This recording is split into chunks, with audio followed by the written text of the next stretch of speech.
Good morning, everyone. I hope you're all very well and you had a good evening and a good night's sleep.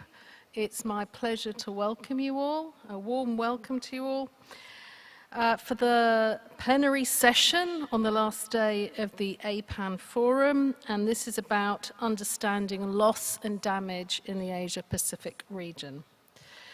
In the likely scenario of warmer climate in the future, the urgency to proactively prevent losses and damages from anthropogenic climate change, especially for the world's most vulnerable communities, has intensified. Small island developing states and mountainous countries in the region are particularly at risk, experiencing severe climate-induced losses and damages. Acknowledging the urgent need to address the climate crisis, loss and damage has become a central pillar in these efforts. The 27th COP in Sharm el-Sheikh agreed to create a new funding mechanism for loss and damage. Despite progress on policy, there has been limited progress in addressing loss and damage at the national level. Furthermore, research, finance, and technical support that inform global negotiations on loss and damage are limited, resulting in a lack of evidence to implement solutions and a lack of clarity on how vulnerable countries can formulate policy responses at the national level. This session aims to engage countries in identifying and synthesizing information and insights on their experience in addressing major impacts of climate change, and in particular, losses and damages resulting from hydro-meteorological hazards and extremes. The goal is to identify existing gaps in responding to and addressing these losses and damages and specific needs for technical assistance. We have an exciting lineup. We have opening remarks by the Director of International Climate Change Adaptation Planning at the Climate Change Adaptation Office of the Global Environment Bureau, Ministry of Environment, Japan, followed by 4 panelists, and then enough time for an interactive dialogue with the speakers, facilitated by some guiding questions and questions from the audience. So, without further ado, let me invite Ms. Ayuka Kobayakawa to the stage to give some opening remarks. Ms. Ayuka Kobayakawa works for the Ministry of Environment, Japan, where she has worked in various subjects, including policy and practice in water management, contaminated waste and soil management, and disaster waste management, among others. Currently, as Director for International Climate Change Adaptation Planning, she is responsible for overseeing policies and practices on adaptation and loss and damage. One of the projects that she is focusing on is promoting early warning systems through public-private partnerships in the Asia-Pacific region. Welcome, Ms. Ayuko. Come to the stage, please.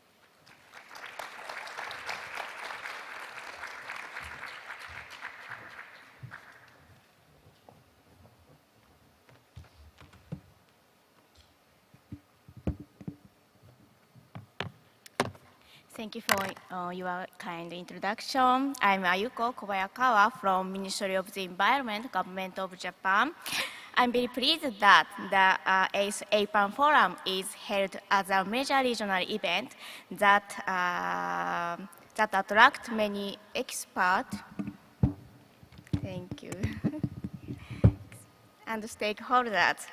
I feel very honored to be invited to speak at this plenary session to discuss loss and damage. First, I would like to thank the Korean government officials for inviting and hosting the APAN Forum. I would like to also thank UNEP and APAN's partner organization for hosting the forum, and the APAN Secretariat for their effort in organizing the forum.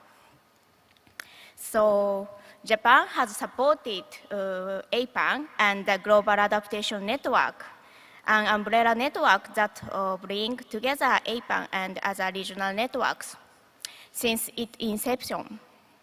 I feel that APAN's activities are becoming increasingly important since the need for adaptation and loss and damage measures to climate change is increasing. In fact, in recent years, extreme weather events have been occurring frequently around the world, and the effects of climate change have not only already become apparent, but they have also become a threat to our society, what we call the climate crisis. So many countries are experiencing the loss and damage associated with the negative effect of climate crisis. To address this climate crisis, COP27 agreed to create a new financial mechanism for loss and damage. Japan believes that it is very important for the international community to work together in order to enhance prompt assistance for loss and damage. The government of Japan has been providing a wide range of support for loss and damage, including human resource development, early warning system development, today I will just discuss, and disaster risk management. We announced at COP27 last year the Japanese government support package for loss and damage, and the government intends to provide comprehensive support for loss and damage in cooperation with the international community. So today, I would like to introduce the initiative to promote the development of early warning system through public-private partnership, which is included in the support package. One of the solutions to address adverse effects of climate change is early warning systems. As you know, the United Nations announced that everyone should be protected by EWS. In response to the declaration, Japan has launched the EWS Public-Private Partnership initiative. So, under the EWS initiative, our goal is to introduce EWS in more than half of the ASEAN members states by 2025. We are already developed a consulting meeting domestically, which invite interested stakeholders to discuss any barriers, and solutions to overcome such difficulties to introduce EWS. With my understanding, most important thing is to align with local needs. In order to understand the needs, we shall promote dialogue and communication with partner countries. So this loss and damage plenary session is a valuable opportunity to share insight and experience and loss and damage, and discuss, identify support needs, and discuss gap in addressing loss and damage.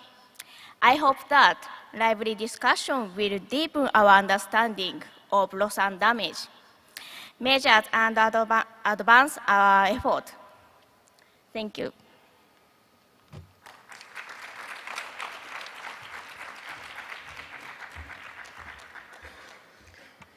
Thank you, Ayuko, for those opening words, which sets the scene for the session. So we have 4 speakers in the next session. I'm going to invite the first 2 speakers. Professor Salim Hook, Director of the International Centre for Climate Change and Development. Please make your way to the stage. And Mr. Arona Ngari, Director of the Cook Islands Meteorological Service. Welcome to the stage. So let me introduce Professor Salim Hook, who will need no introduction, I'm sure, for many. He is the Director of ICAD and Professor at the Independent University Bangladesh, as well as a Senior Associate at the International Institute on Environment and Development. He is in the Advisory Committee of COP28 President at the United Arab Emirates, and he is the Chair of the Expert Advisory Group for the Climate Vulnerable Group, as well as the Senior Advisor on Locally Led Adaptation with the Global Centre on Adaptation. He is an expert in adaptation to climate change in the most vulnerable developing country and has been a lead author on the 3rd, 4th and 5th assessment reports of the IPCC. He also advises the LDC group in the UNFCCC. Welcome, Professor. Arona has been the director of the Cook Islands Meteorological Service for the last 33 years and has taken part in the work of the WMO to enhance the capability of the Cook Island Meteorological Service to minimise the impact of the loss of life and property. Having obtained an MBA with the University of the South Pacific, he has taken on the role of President of the Regional Association of WMO for 2 terms, and has been proactive in the work of the Tropical Cyclone Committee for the Southwest Pacific. Arona has also been involved in the work of the IPCC for 3 decades and is currently the focal point for the Cook Islands. Welcome, sir. So let me turn to Professor Salim Hook to give a few words. Over to you, sir. However you prefer.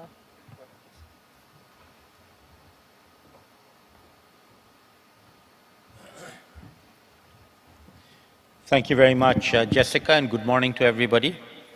So, I have been very closely associated with the Asia-Pacific Adaptation Network and the forums over the years. I've been to all the fora, including this one, and it's been a great pleasure to be part of this growing network. I believe the Asia-Pacific Network on Adaptation is by far the most active regional network on adaptation in the world.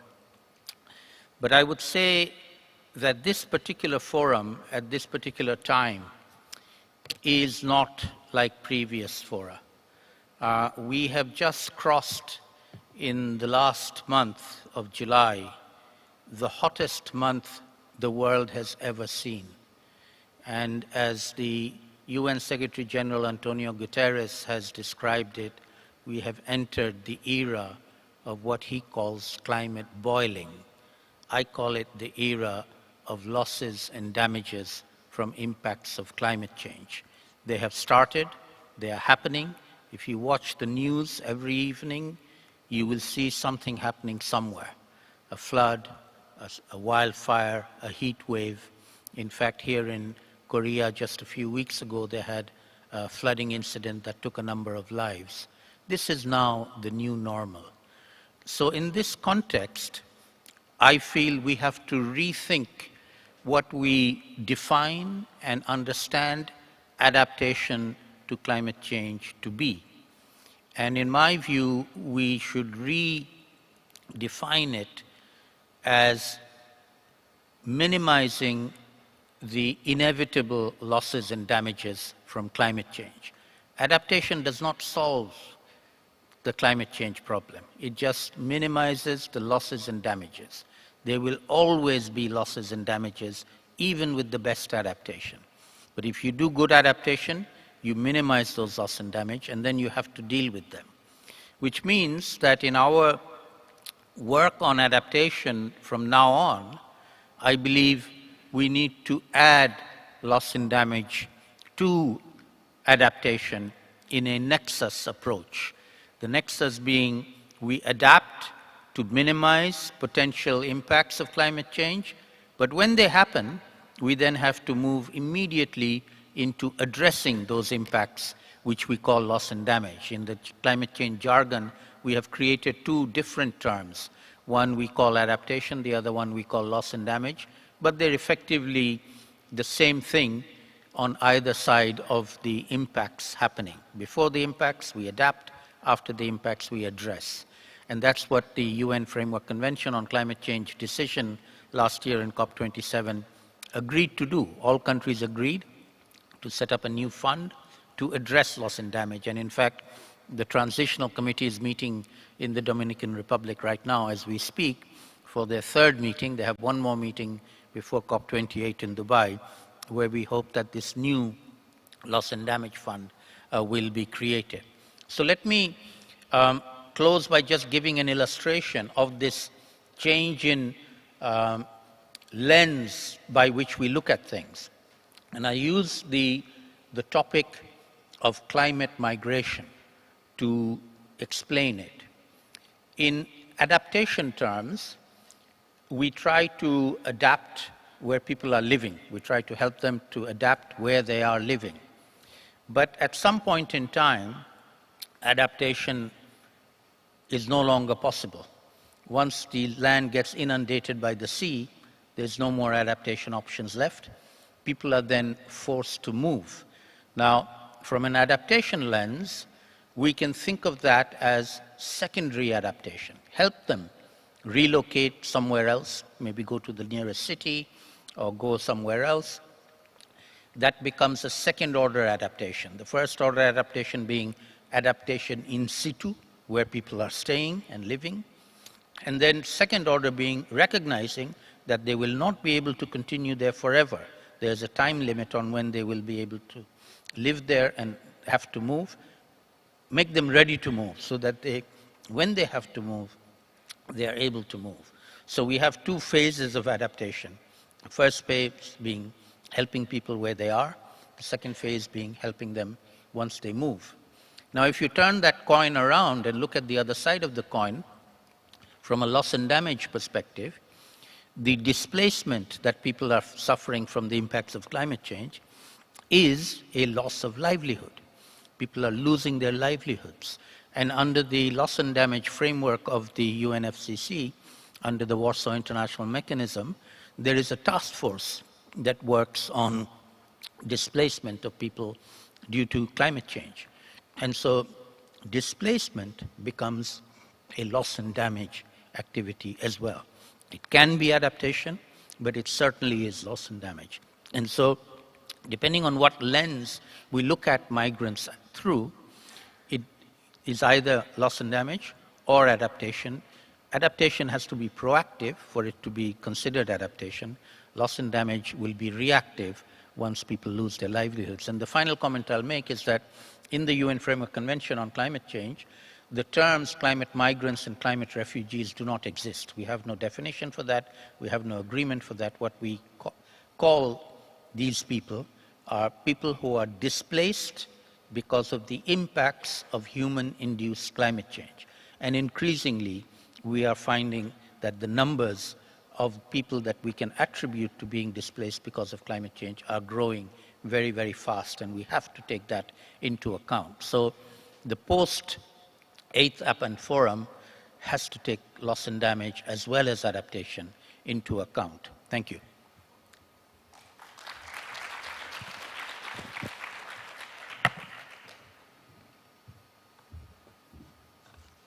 Thank you so much for those words, Professor Salim. Incredibly important.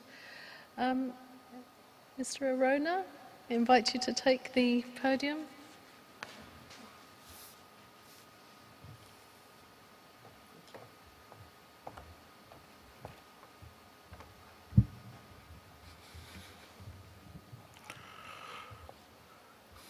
As we say in Cook Islands, kia orana, everyone.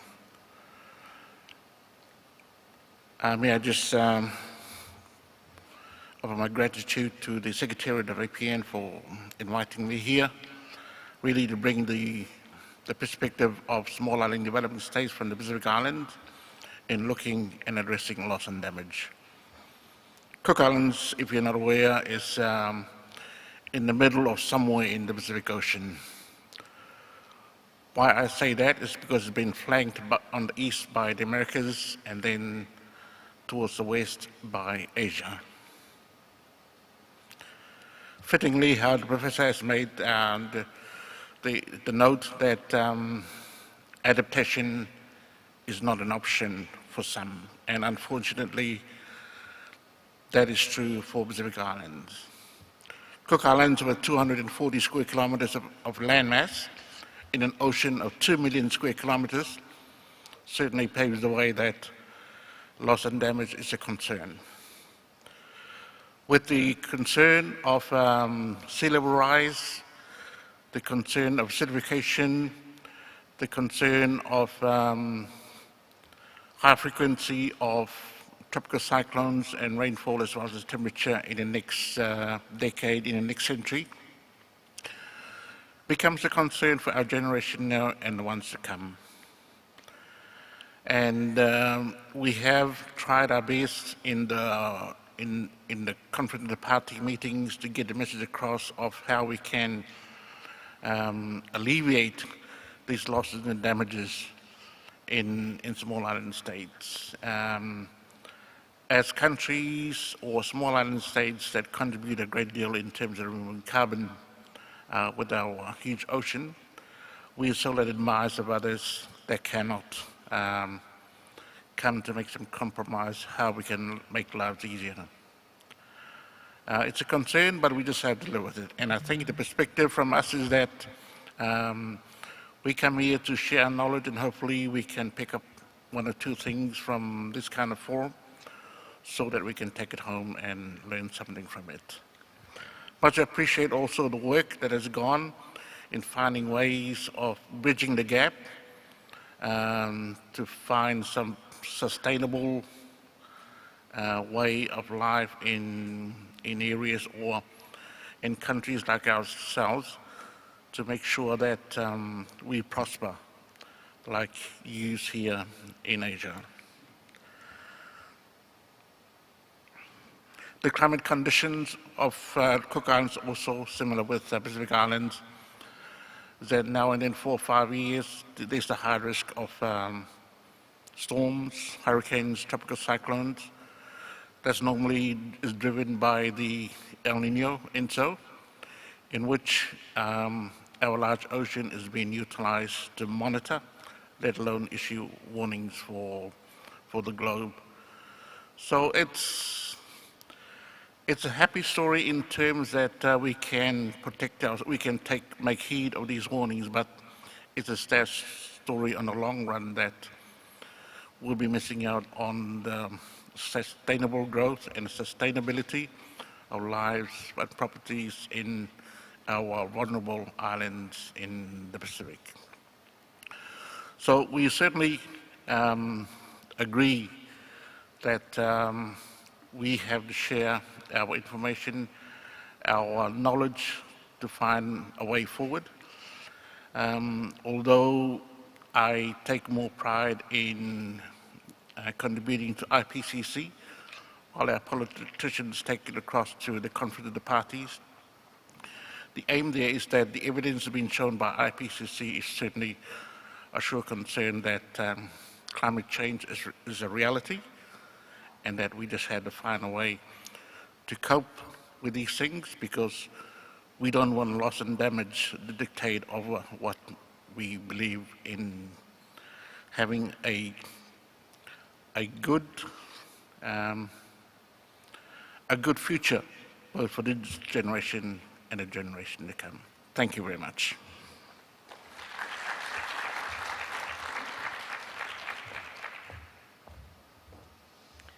Thank you, sir, for those insights. Sobering indeed. A pleasure to have you here. Can I now invite our second set of two speakers, Dr. Deepshika Sharma, she's a climate and environment specialist at ICIMOD, and Mr. Karma Lodey-Rapton, regional technical specialist at UNDP. Welcome to the stage. Deepshika is a climate and environment specialist with expertise in water and environment, climate change and renewable energy. She leads the climate portfolio at ICIMOD and coordinates the action area on strengthening global leadership in sustainable mountain development. Deepshika plays a significant role in raising the profile of climate issues related to the Hindu Kush Himalaya for UNFCCC and she is leading a special initiative to develop an investment framework for leveraging finance in the region. She is also the focal person for the UNFCCC UNEP LACI program for the Hindu Kush Himalaya. Her qualifications include a PhD in natural resource management, and she has experience working in national and international organizations in South Asia. Welcome. Karma Raptam is from the UNDP Bangkok Regional Hub, where he serves as the Regional Technical Specialist for the Climate Change Adaptation Team. He provides technical advisory support to country offices in the Asia-Pacific region, and he assists countries to develop capacity on adaptation planning and in accessing and implementing adaptation finance for resilient development in the areas of livelihoods, climate-resilient agriculture, water security, coastal zone management, ecosystem-based adaptation, and climate information and early warning systems. Karma has served in the UNDP Myanmar office for 5 years and in UNDP Bhutan for 7 years. Karma has also worked for the Royal Government of Bhutan for 15 years. Welcome, Karma. So I think that Deepshika has some slides. Welcome to the podium.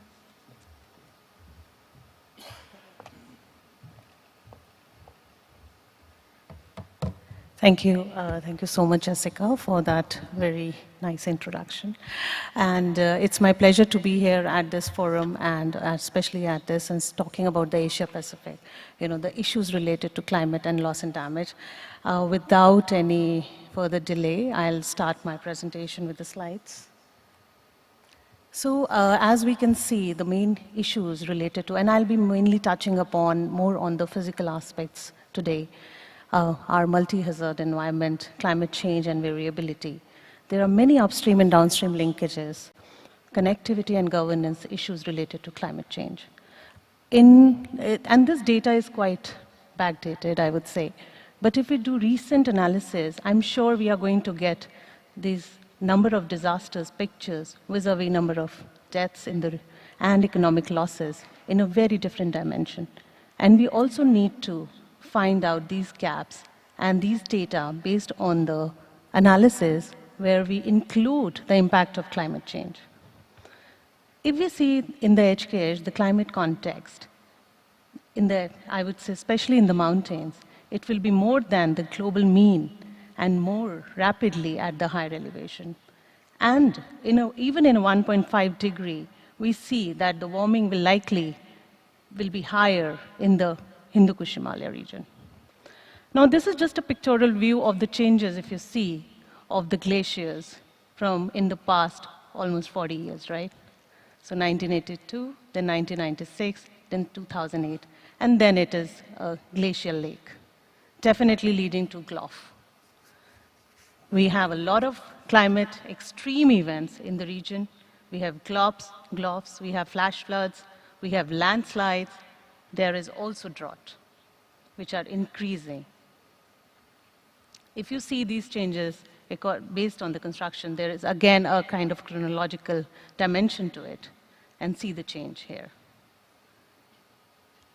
These are some of the pictures from the recent flooding. We all know about the floods in Pakistan, recently this year in Himachal in India, then in 2021, both in Nepal, India. And if we see only the figures of these, it goes in billions. And also the amount of I would say, the atrocities it has led to. And these are just some of them, not all of them.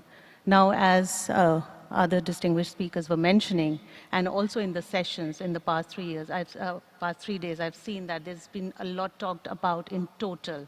What are the recent, especially whether it is due to the precipitation or it is due to the flooding in these vulnerable countries. So what EC Mode is doing? We are doing at various levels.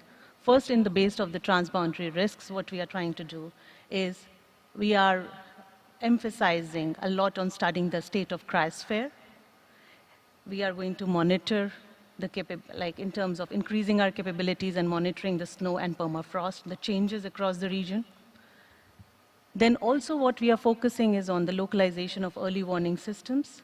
My colleagues back in ECMOD who are experts in this will have more details about this. So we have working very closely with the governments, both at the national level as well as the, I would say, the district level, to implement these early warning systems and how we can improvise in that they work efficiently, both upstream and downstream. Another example I would like to give is that how we are enabling how we are enabling, having an enabling environment to enhance and robust the livelihoods, especially for example, now this is an example where what we are doing is helping farming communities by tunnel farming. This is one of the examples from Bhutan. We also have in Pakistan and others. Another thing which we are promoting in the irrigation sector is solar irrigation pumps. Third dimension where ECMOD is working is how we can strengthen the regional cooperation in the Hindu-Kush Himalaya, specifically on disaster reductions, by generating the evidences, by doing the actionable, assessing and analyzing the actionable data, policy and intervention analysis, conducting various dialogues at the national, regional, and science policy related, and also which will lead to kind of joint declarations. These are some of the networks our team has been working on. For example, we have a network of Upper Indus Basin Network. We have Koshi, DRR Knowledge Hub, and so on and so forth. Another dimension which ECMOD is doing, and which most of you are already aware of, is how to develop a formal mechanism for the cooperation in the HKH. So by closely working with the national governments of our member countries, and then developing a kind of formal mechanism. Hopefully it will be kind of developed in the upcoming ministerial summit in 2024. This is my last slide, and I think I just rushed it. Yeah, so what we did up till now in loss and damage, we worked very closely with our member countries, and based on the evidence provided by us, we tried to incorporate the various dimensions of loss and damage in the negotiations and the submissions through our member countries. We have been actively participating in the transitional committee of the Santiago network, and we are also developing a framework, comprehensive risk assessment as well, along with the framework for loss and damage, specifically for DRR. Thank you.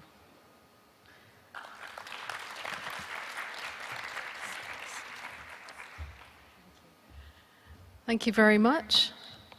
Deepshika, it's great to see a regional organisation advocating for adaptation for several countries, and one that's working very well. And it's the kind of experience that we want to scale up to other areas of the world. So excellent. Karma, I invite you to the podium.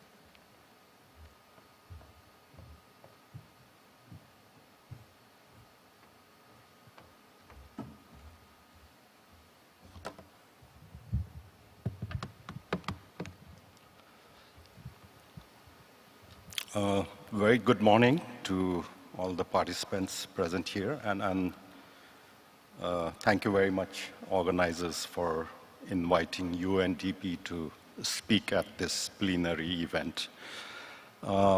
Before I start, I think it's useful to give an overall perspective of what UNDP does, and on the issue of loss and damage.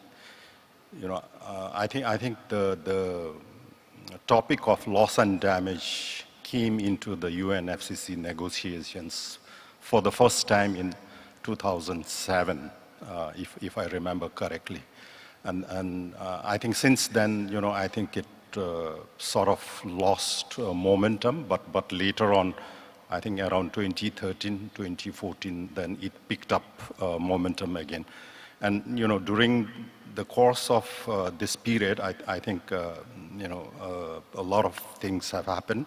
And also UNDP has also been supporting countries, especially in the area of climate change adaptation, disaster risk reduction, and some of those work that we do on a day-to-day basis also contribute towards the disaster loss and damage. So, our work involves, we are present in almost all the countries around the globe. Our work involves holistic policy and programming support on a broad scope of issues related to averting, minimizing, and addressing loss and damage, which includes adaptation and resilience, disaster risk reduction and recovery, human mobility, health, access to finance, social cohesion in conflict and fragile context, governance, biodiversity loss, digital transformation, and so on. UNDP also works very closely with governments to strengthen institutional capacity and systems to mainstream climate change and disaster risk reduction principles into policy and planning processes, which also includes resilient recovery. On the right-hand side of the slide are just a few notable areas of UNDP's work related to loss and damage, especially as it relates to post-impact support. UNDP has so far helped develop national disaster loss and damage databases in 35 countries, through which we have been able to enhance data systems and capacity for evidence-based estimation to inform policy planning and loss and damage responses. This area of work contributes to furthering our work on digital transformation of the most vulnerable countries. UNDP has also been part of the post-disaster needs assessments of about 70 plus countries all over the world. These exercises are conducted to assess, among others, loss and damages following major disasters and extreme events. The PDNAs are based on globally accepted and flexible methodology that can be adapted to different events, including conflicts and pandemic. The scope of PDNAs are comprehensive, and the methodologies adopted address 18 sectoral and cross-sectoral needs. It also assesses human impacts and needs following a disaster and includes recommendations for institutional support for recovery. UNDP's work on DRR and climate change adaptation also involves capacity development of government and local stakeholders to plan, mobilize, and allocate recovery funding based on needs of the most affected population.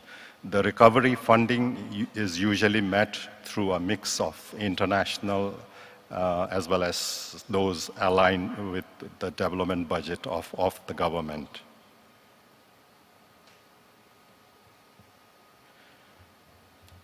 Yeah, this is my last slide. I have only 2 slides. So, within the discourse on loss and damage, we see the following opportunities as UNDP for complementarity, coherence, cooperation, and coordination on loss and damage. Firstly, recovery is a space where the convergence of different program and financing frameworks can be planned and implemented at multiple scales and across multidimensional nature of risks. Recovery is an important window for investing in key areas to address loss and damage, and through building back better to avoid and minimize future shocks. There is also an opportunity to leverage and build on existing mechanisms for assessment and recovery by strengthening the data architecture of the post-disaster needs assessment and disaster recovery framework, and adapt it to address gaps such as for slow onset events and non-economic loss and damage. Loss and damage funding arrangements should be designed also to strengthen regional, national, and local financing mechanisms for recovery within the continuum of averting, minimizing, and addressing loss and damage. Finally, there is also a growing concern that loss and damage funding will replace existing mechanism. UNDP supports the view that loss and damage funding should be additional, predictable, and adequate. It has to be grant-based to not increase the debt burden of developing countries. It has to be simple and easy to access. It has to be in the form of direct budgetary support to developing country governments and targeted financing for the directly affected communities and subnational governments.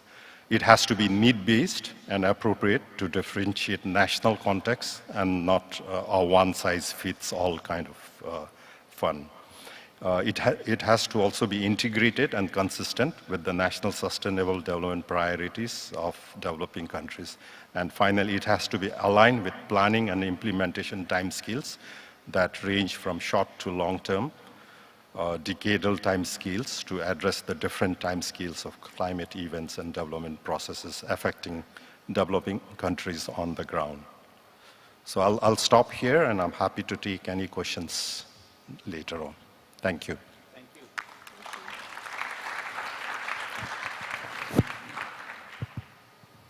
Thank you very much for those 4 presentations, statements. So let me kick off with some questions, and if I may direct my first question to Salim. You provided a very useful framing of how adaptation differs from loss and damage. My question to you is, what kinds of capacity building support are needed to implement L&D responses that are perhaps different or distinct from adaptation responses? Thank you. Thank you. Thank you very much, Jessica. So let me describe how things happen at the moment in terms of the distinctions. The world of adaptation is the world we live in. This is a climate change-driven world, climate finance for adaptation coming, not enough, but we need more. We're investing in building capacity, in developing national adaptation plans, and so on and so forth. When impacts happen, when a flood happens, when a cyclone happens, then our job is done. There's no more adaptation left, right? That's when the humanitarian actors enter the scene. The likes of the Red Cross, Red Crescent, the likes of the World Food Programme. There is a UN OCHA system. UNFCCC is the UN Framework Convention on Climate Change, but there's a UN humanitarian body where all the UN and non-UN organizations that work on humanitarian assistance, they come in. They come late, they don't have enough money, but they exist, they come. And the job then moves to them. That's what happens in the world today. That's the distinction that we have done institutionally. What I am saying is that's a false distinction now. We can't stop our job when the event happens, and they need to be involved before the event happens. And in fact, there are some interesting experiments going on, pilots where the Red Cross, Red Crescent, and other humanitarian actors are providing anticipatory funds, not coming in after the event, but providing funding before the event, which is much more effective.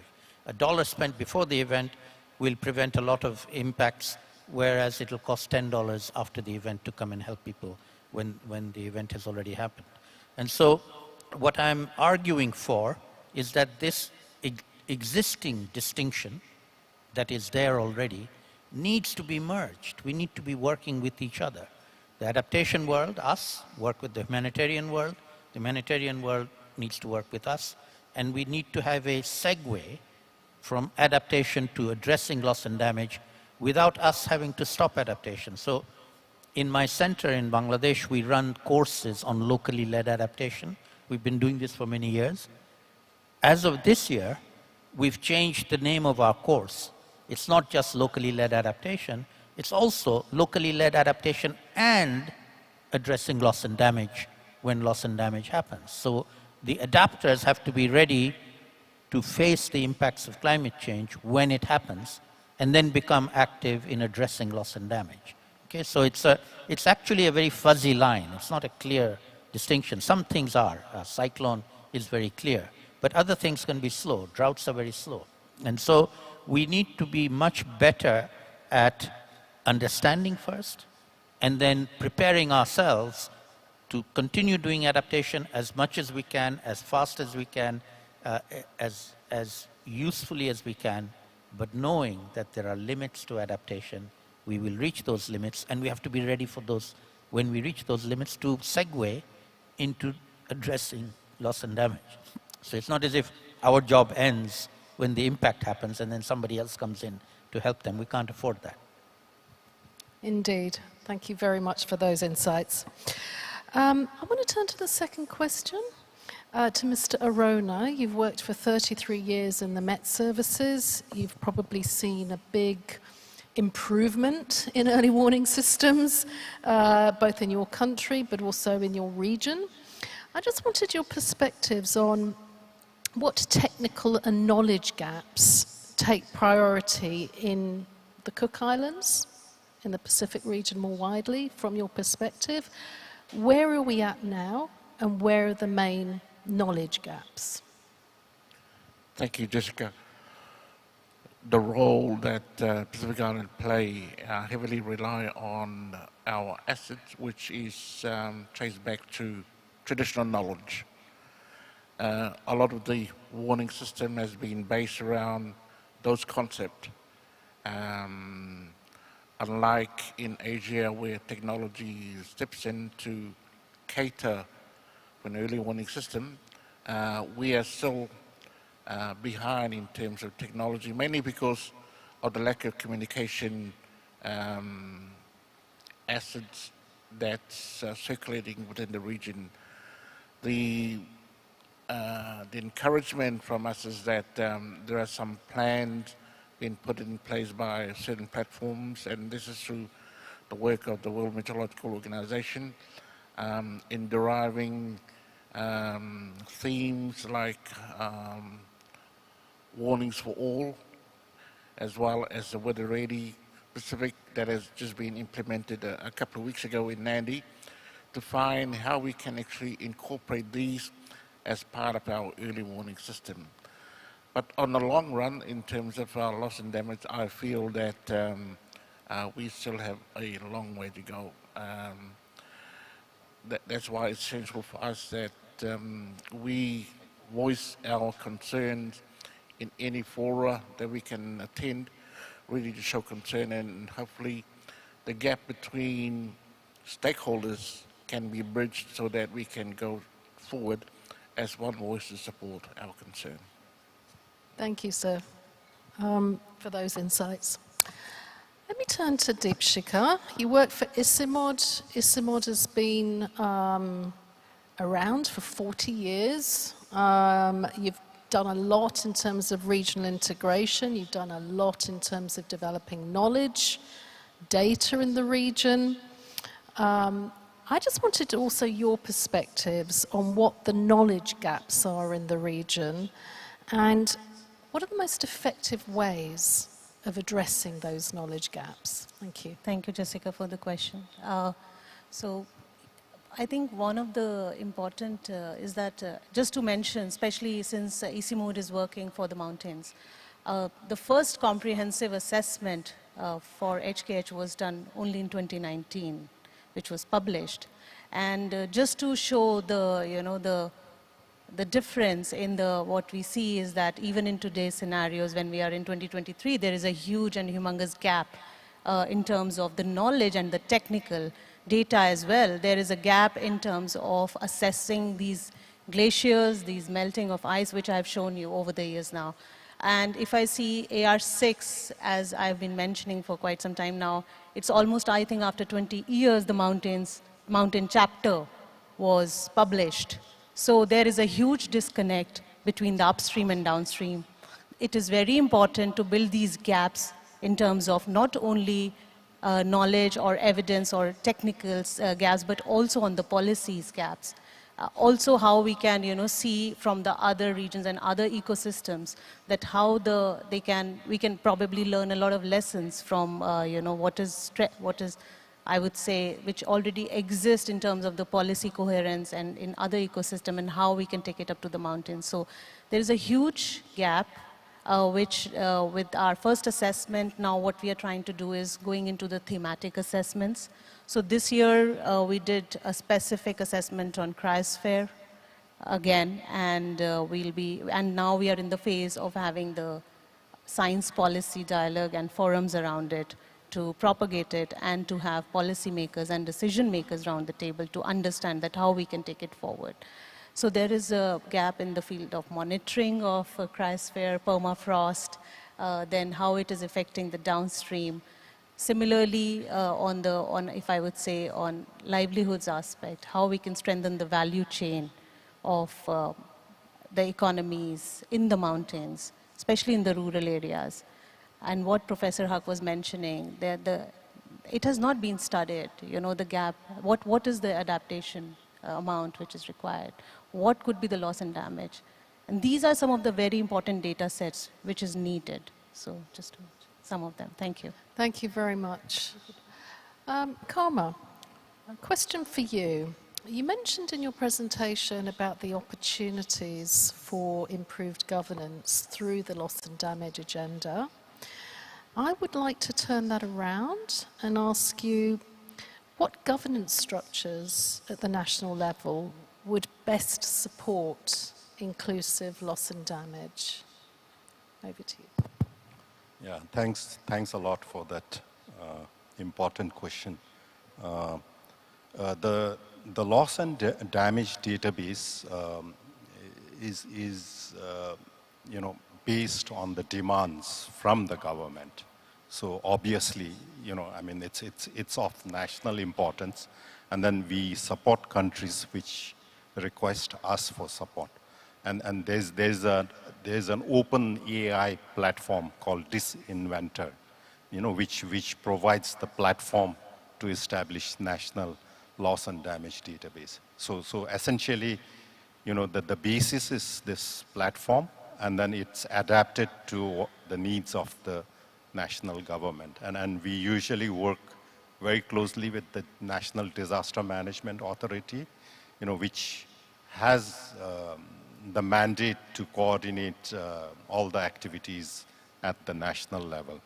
So, there's now, in our region, a lot of governments have already established this, and this could essentially be used in advancing, the data and knowledge gap that we foresee in this loss and damage discussion. For instance, in Cambodia, we have something called CAMD. CAMD means Cambodia Disaster Information. In Lao, we have LAO-D. It's called Lao Disaster Information. So, in the past, we've not been able to promote this database much. But I think with the growing discussions on loss and damage, at the COP level, and then when it trickles down to the national level, I think this will gain momentum. And as UNDP, we are happy to support countries to develop this database, which will provide evidence for, estimation of loss and damage, and which can then form the basis of this loss and damage fund that is being talked about. Thank you. Fantastic. And maybe there's an opportunity to bring that information into national adaptation planning processes. I'll have to take a look. Sorry? Maybe there's an opportunity to bring the information into national adaptation planning processes. Yes. No, I think, also through our climate promise work, we have also done some analysis on NDC implementation. And, this work has been going on for some time, right? Even before the loss and damage issues came up. And we see that, there's at least 35 NDCs in our region indicate loss and damage as a priority. So, you know, there's a very growing demand at the national level also from the governments in our region. Thank you so much, Karma. So we've reached the time in the session where we will open up for questions from the audience. I'm not sure how clearly I can see who's putting their hands up, but there's two mics. Where? Yes, I'm standing in one, and there is another one just to direct the participants. Okay. If anyone would like to Babu, ask the I question. can't see too clearly from here, but maybe if you can identify who it is that wants to ask a question. I'm standing here, so probably you are seeing me. The lights are quite bright, so... Okay, yes, light is probably bright. But maybe while others are thinking about the questions, first of all, I'd like to thank all the 4 speakers sharing their views and thoughts. But I have 2, maybe, the questions, and it'd be good if you can elaborate. And let me start what Salim, you have mentioned, is the close interlinkages between the adaptation and the loss and damage, an element of the continuum in these two. And also we have 2 group of actors who are working differently. So my question is how to bring them together so that as these 2 has the continuum, there is going to be no differentiation or the disruption that one community is doing adaptation and another community is doing the loss and damage because of the nature of the continuum. And the second one is Karma. Thank you very much for mentioning about the loss and damage, the database, which is very important. Now, what I understand in the context of the loss and damage data is the data of the existing, the disaster or the extreme events. What do a country need to do to understand the loss and damage in the context of the data and the information against the climate change that we are talking about under the 1.5 degree or the 2 degree or 3 degree? What a country needs to do to understand the future based on what they are already preparing in terms of the data available right now. So over to you. Thank you very much, Babu. So I mentioned the separation of institutional groups and jurisdictions at the global level between UNFCCC, the UN Framework Convention, and UN OCHA, which is the humanitarian response groupings. The same thing happens at the national level, as Karma just mentioned. So the UNFCCC is represented, or the governments are represented by ministries of environment, sometimes also now called environment and climate change. They go to the UNFCCC. But on the disaster side, the Ministry of Disaster Management are the ones that go and participate in the disaster risk reduction, the Sendai framework. There are parallel global systems that reflect themselves in parallel national systems as well. We can't afford this parallelism anymore, the silos. We have to work together at the national level, at the global level, and very much at the local level. Because at the local level, local people don't make these distinctions. For them, it's preparing for disaster and then dealing with the disaster. That's it. It's one continuum. They know what they're doing. They're trying to help. They're trying to prepare themselves. And so the challenge for us is to be better at working across these different silos that have existed already. We need to work together much more closely. At the UNFCCC, at the global level, let me just share with you something that I've been promoting. In fact, you may know that the UN Secretary General has just appointed a 12-member international scientific advisory board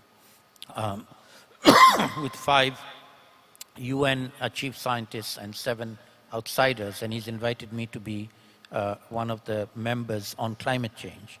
And as it happens, we had our first meeting at midnight last night with the Secretary General for an hour and a half. And he spent 90 minutes with us, listened to each of us, and responded to each of us.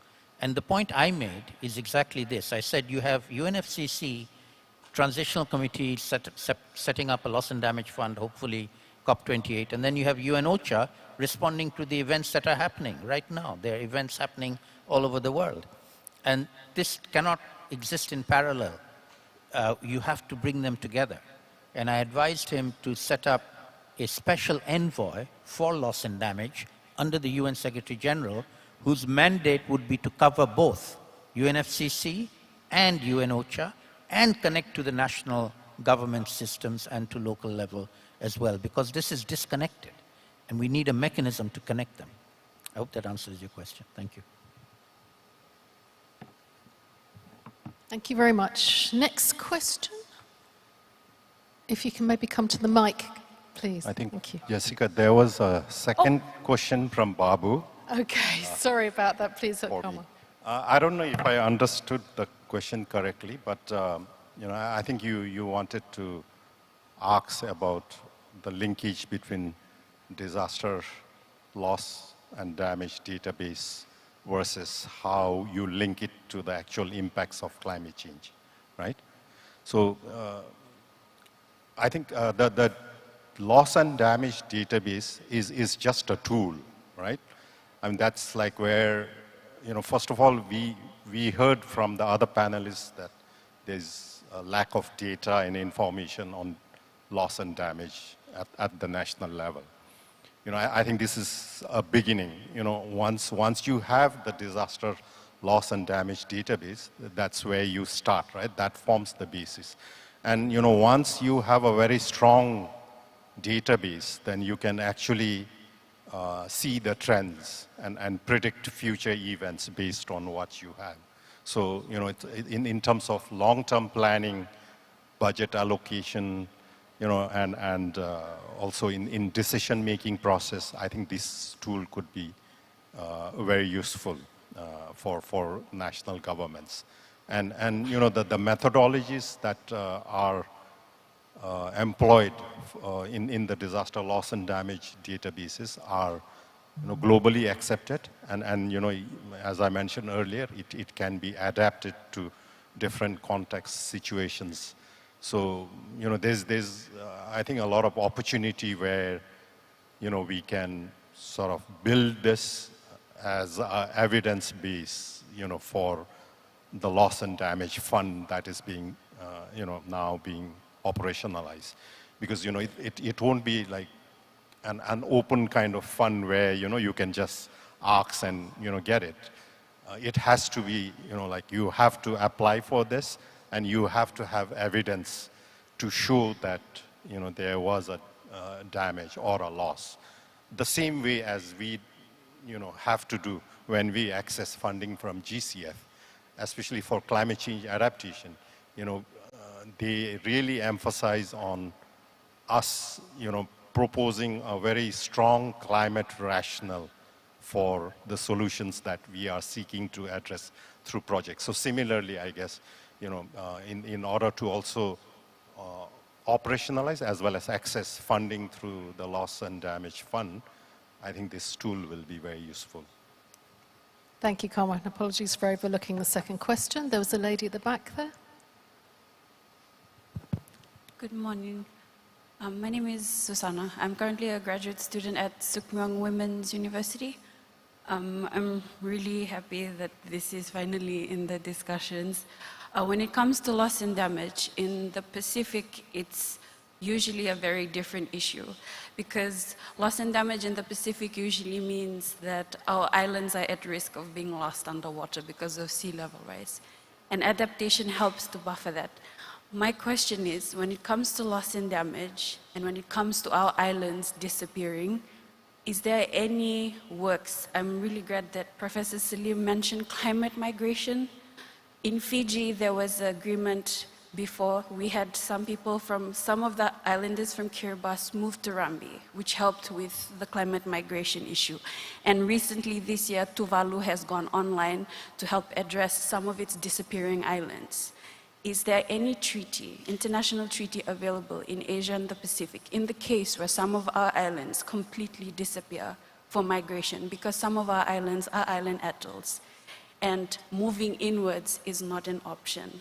Are there international treaties or funding available to help properly relocate our islanders who are losing their islands? Thank you. Who wants to take that? Let me take an initial stab and then others can jump in. So there are two avenues in which this issue is being addressed. Thank you very much for the very good question. In the UN Framework Convention, it is something that will be addressed by the upcoming Loss and Damage Fund. We hope that it will take a very strong position on helping people who are going to be displaced by climate change. It's happening already, we know that. Nobody's helping them at the moment. We know that. We need to help them. We acknowledge that. So the challenge for the global community in COP28 this December in Dubai will be to come up with something to help them. I'm hopeful they will. On the other hand, there is another avenue that is also being pursued, which is one of climate justice, because these people who are being displaced did not cause the problem. And the problem is no longer a natural phenomena. It's a man-made phenomena. It's human-induced climate change. So some humans are causing the problem. And those humans are the ones who are polluting the atmosphere. So there is a natural justice element here to claim justice from the polluters to the victims of their pollution. And in the UN Framework Convention, the convention is a negotiating body. Everything has to be agreed by consensus. It's not an adversarial body. Everything has to be agreed. So this issue of seeking justice has moved venues now to the International Court of Justice, who have accepted a petition from the UN General Assembly to examine the human rights case that you mentioned. Do these victims of impacts of climate change have a rights-based approach to suing or asking for redress from the polluters who caused the problem? This is a legal question under international humanitarian law. The International Court of Justice has accepted the brief, the questions. They have asked for submissions from countries and organizations. The deadline for submissions is 25th January. Once they get all the submissions, they will then examine those and come up with a decision. The decision is an advisory decision. It's not suing anybody, but the advisory decision will be, can one country or one group sue another country or another group under international law, yes or no. If they say yes, then litigation can happen at the global level. If they say no, then litigation won't happen. So if you're interested in following that strand of discussion, follow what's happening at the International Court of Justice in The Hague. It's not happening in the UNFCCC anymore. UNFCCC is, we have to agree everything by agreement. We cannot sue. This is not a place to sue the polluters. I hope that explains things. Any more questions? Yes, sir. If you can go up to the mic.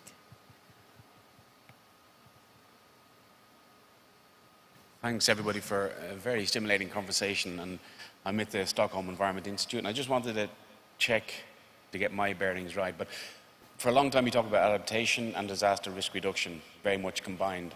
Now we're looking at loss and damage and disaster response mechanisms. We're looking for a new pot of money for that, but we already know we never got enough for the disaster responses in the first place.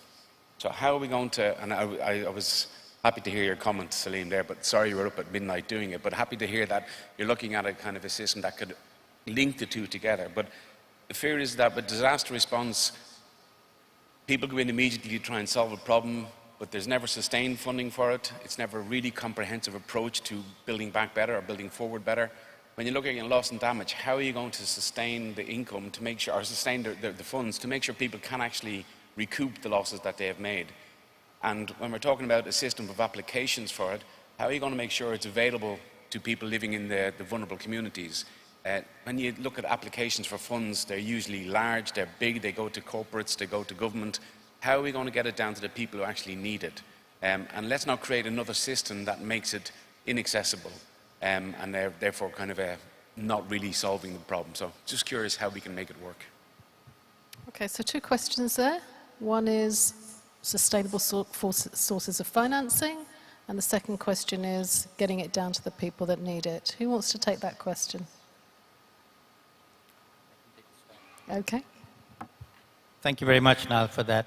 So let me frame the issue in a way that I look at it. All right? At the moment, climate change impacts are happening, and people are suffering. So people are paying loss and damage out of their pockets, with their lives, with their livelihoods, with their homes being destroyed. So people who are being impacted by climate change are paying already. It's not as if nobody's paying. They are paying. Right? Now, the question then for the rest of us is, how can we help them? Do we want to help them? Maybe, maybe not. And if we want to help them, how can we help them? All right? Now, if you look at the global system of who pays, for every disaster, roughly speaking, back of the envelope calculations, 80% to 90% of the payments are the victims. They are the ones who are actually paying, losing their money, losing their livelihoods. That's their payment. Maybe if a government is very good, the government comes in with maybe another 10% after the event to help them, relief, rehabilitation, disaster response. And the global community comes in a long time later with maybe 1%, 2%. That is the magnitude at the moment of the response. So 80 to 90% the victims are paying, 10 to 20% governments, depending on how good they are, come in and pay, and the global community is at 1 to 2%. So the challenge for us at the global community level is, how do we double, triple, quadruple the global community's response under different arenas? So humanitarian responses and loss and damage response. So in the loss and damage arena, in the UN Framework Convention where we work, we are trying to elicit a greater amount of responsibility and a greater amount of funding to support the victims of climate change. But always remembering, the victims are the ones who are actually paying. And this happens even in rich countries, by the way. The rich countries, when they get suffering, wildfires in Canada now, thousands of people have been displaced. They've lost their homes in Canada. All right? The wildfires in Greece, 10,000 people have lost their homes in Greece, okay? In Europe.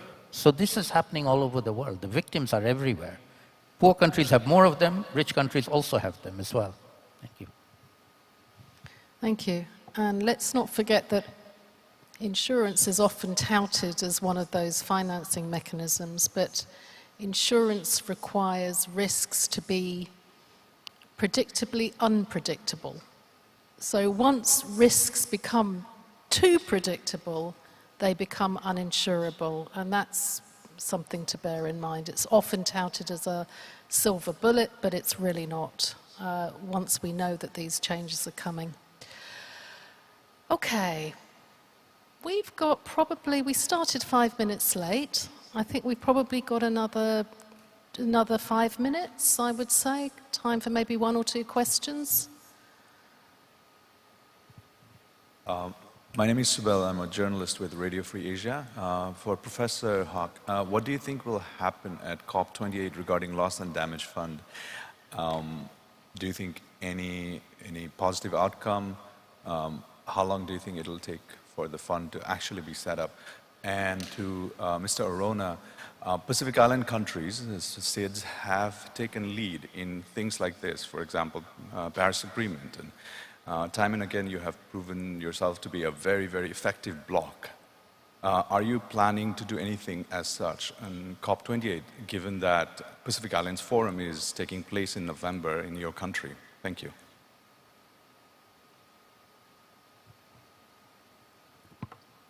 Thank you very much.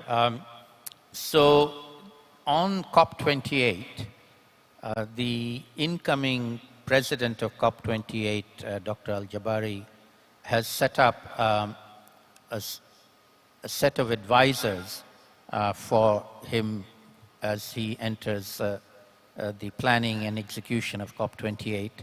And he very kindly invited me to be one of his advisors. And when I accepted the position, I told him that I'm a one agenda advisor. I don't care what else happens in COP28. I want him to make sure that the loss and damage fund is set up in COP28.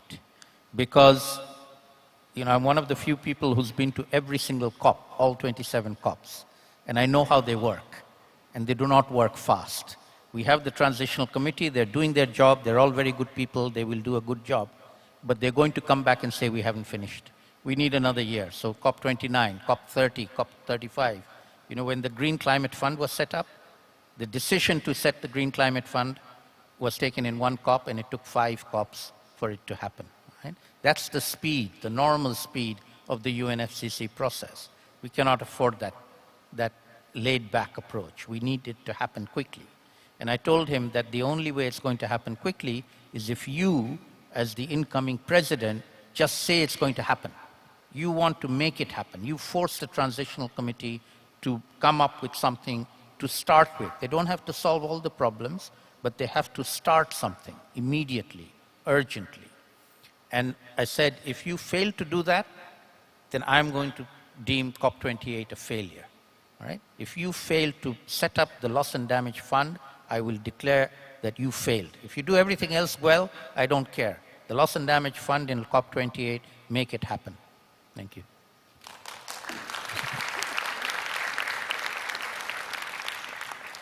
Thank you very much. Thank you for the question. Probably about 10, 15 years ago, we have a couple of words that summarizes the way we do things in the Pacific, and we call it the Pacific way. Interestingly, it was also brought up this morning on the table before I came up of how we have taken on the approach in coming up with some consensus before we go to regional and international forum. Formulated about 5 years ago with the Samoa pathway, now it has become a distinct feature, a feature that's been recognized of coming up with some consensus in summaries and conclusion. And this is using the gesture of the talanoa. The talanoa is a traditional way of Pacific Islands sitting around a bowl of kava, just to enjoy the company, enjoy the social, and you find that a lot of issues will come out in surroundings like that.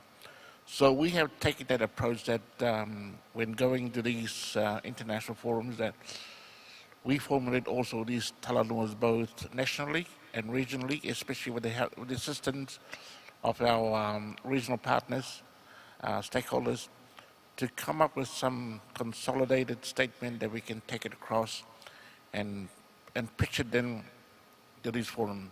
We find that by utilizing that opportunity, as Chair mentioned, that we become a recognized bloc in conveying our message across. I'm sure that will answer your question. Thank you. Thanks a lot. Okay, so we've reached the end of our session. Thank you all for your attention. I just want to finish with final reflections. 1 or 2 sentences. Start with Karma and work our way this way.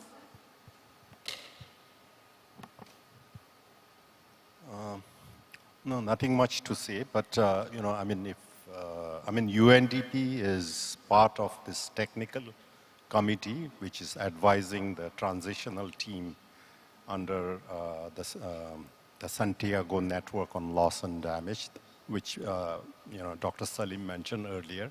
So we are engaged in this discussion of loss and damage through that technical committee.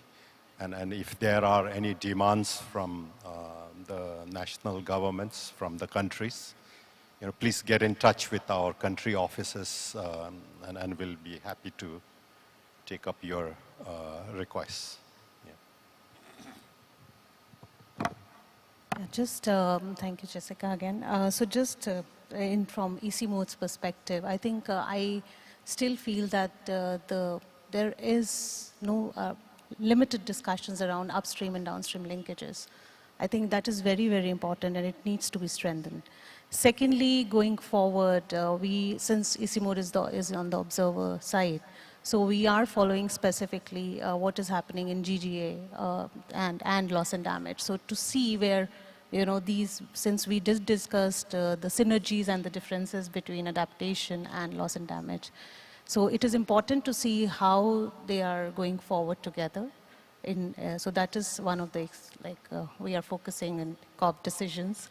And I think lastly, in terms of investments, from EC Mode side, we are in the process of developing an investment framework for mountains and to upscale the investments and to actually initiate the projects on ground which are scalable and implementable, because we see that there is a very huge scope to work with GCF and adaptation funds in the region. So these are the three things. Thank you.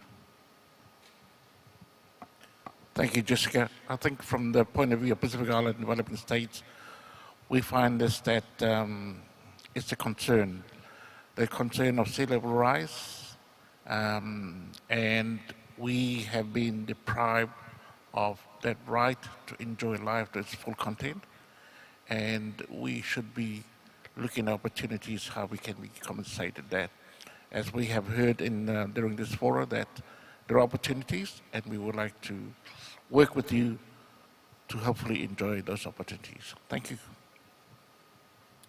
Thank you very much, Jessica. So I'm going to use this opportunity to respond to a question Babu put to me earlier, asking for what the message from this session would be for him to repeat at the closing session. And so my advice to you, Babu, is going forward, the APAN network needs to add loss and damage to the agenda, adaptation and loss and damage. And by the time we come back to the 9th forum, that should be a major stream in our activities, not just one isolated plenary session to talk about loss and damage. Thank you. Okay. There is a problem with that, Salim, and that is, what acronym are we going to use? Okay, so I've taken down 4 points, Babu, that have come out to me as main messages. One is the framing of adaptation and loss and damage. Salim gave us ideas around, is it in situ? Is it displacement? And also, linked to that, different communities, different institutional silos that are associated with the pre-anticipatory adaptation and the post-reactive loss and damage. Those two communities need to be brought together, those institutional silos need to be broken down, and those two areas of work need to start blending together. The second area is around the gaps. There are lots of them. Gaps on data, even though ICIMOD has been working in transboundary mountain work for 40 years, we heard that there are still big data gaps, big gaps in knowledge building. We heard from Karma, big gaps in the use of data that's been around for a while, but people, planners, governments are not using that data. Big gaps on awareness and on planning systems. Third message, big gap on financing, of course. there wasn't enough money for adaptation, there wasn't enough money for disaster risk reduction, and there isn't enough money for loss and damage. So how do we solve that? And the fourth message that came out loud and clear to me was that people are paying for loss and damage. It's just that the problem is that it's the victims that are paying. So the main question is, how do we support the people that are currently not only feeling the impacts but paying for them? So I hope that sort of summarizes the main discussions that we had. They were very rich. We have to bring the session to a close now, but thank you very much for your participation and your attention. Thank you.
Good afternoon, distinguished guests, ladies and gentlemen.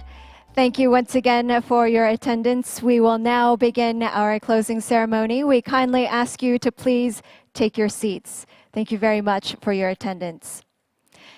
Good afternoon, ladies and gentlemen, distinguished guests. It is my great pleasure to welcome you all at the closing ceremony of the Korea Global Adaptation Week 2023. Allow me to introduce myself. My name is Cho Ju-yeon, and it is indeed an honor to be your host at the closing ceremony of the Korea Global Adaptation Week 2023. Allow me to introduce myself in the Korean traditional way.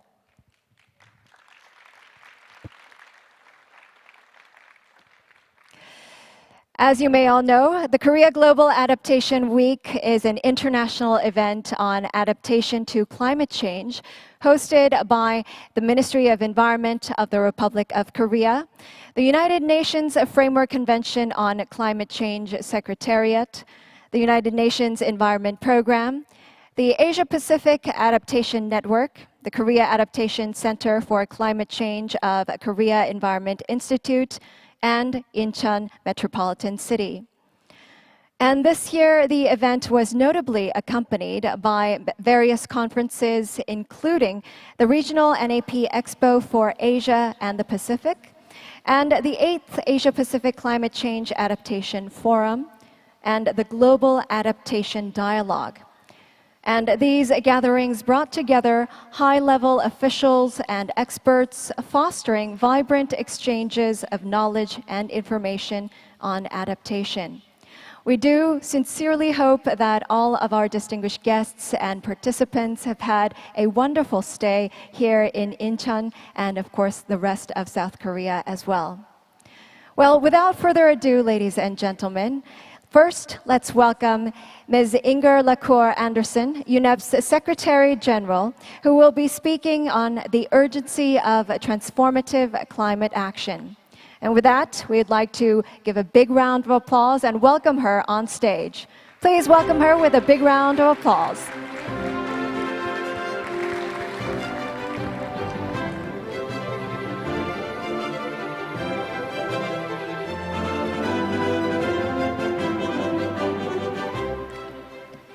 Well, thank you so much for that kind welcome. And let me start out by saying what a pleasure it is to be in this beautiful country, welcomed so warmly by so many friends and so many partners. And so I would like to give my deep thanks to the Ministry of Environment and to everyone who has been so deeply involved in this important meeting. The Adaptation Week is important. Why? Because we are living in a climate-changing world, and because we are understanding that unless we come together around adaptation, we will not succeed. And so this 8th Asia-Pacific Climate Adaptation Network Forum is absolutely critical in this regard. Because the impacts we are seeing of climate change are already ferocious. In fact, they're already relentless, and I'm sad to say they're already deadly. I witnessed this recently when I had the opportunity to visit Raipur district in Pakistan in February. 6 months after the floods, there was no drinking water, there were no health facilities, there were no schools, and for those people, it wasn't climate change that's somewhere out in the distance. It was reality, and it was climate catastrophe. And catastrophe is unfortunately becoming more and more apparent and more common for so many people in the world, including in this beautiful country. I had the opportunity to speak just last week with the Canadian Minister of Climate Change, and he said, "Who thought that Canadians would be climate refugees?" But they are. And so the reality is that we need to find solution in this region and beyond, because we understand that production of stable crops will decrease at every fraction of a degree of heating and warming. And we understand that the GDP could fall by 3% by 2050 in this region if we do not take action. So as I told policymakers in China earlier this week, climate change is the challenge of our times. Climate change cannot be lost in competition between countries, in economic woes, in different other crises that will come knocking on humanity's door. Climate change cannot put on the to-do list for later, because climate change will not wait. We don't have the luxury of time, and the world needs to show leadership absolutely now.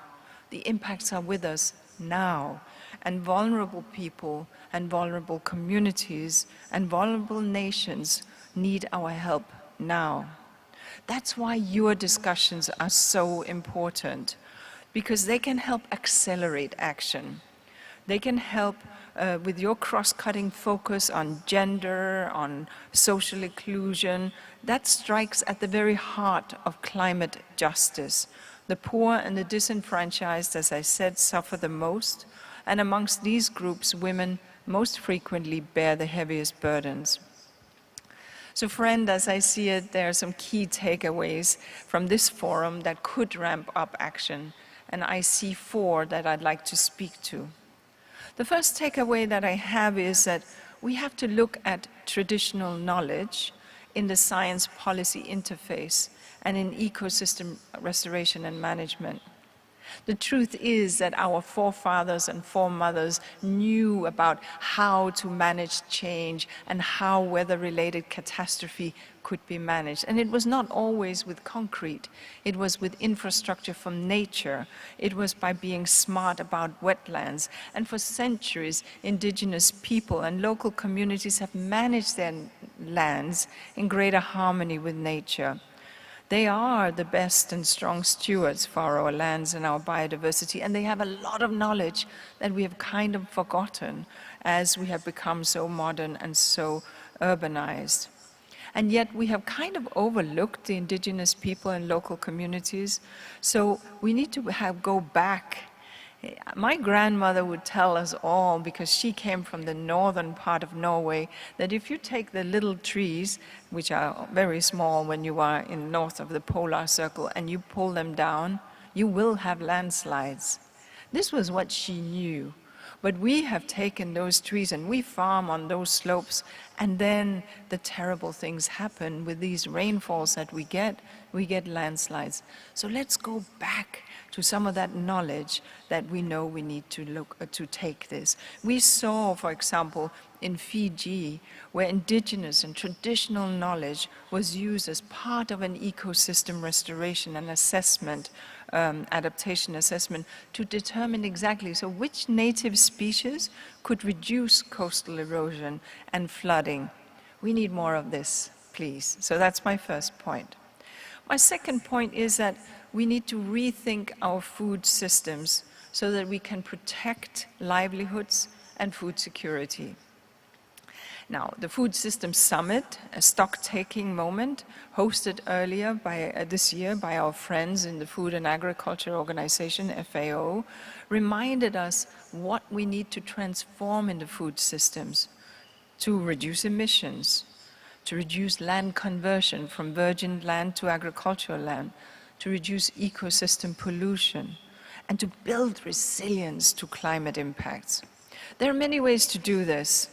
Adopting regenerative agriculture and conservation-oriented farming, refocusing the subsidies that today degrade lands because they incentivize farmers to do the wrong things, restoring landscapes and soils to avoid the conversion of virgin ecosystems and buffer climate impacts.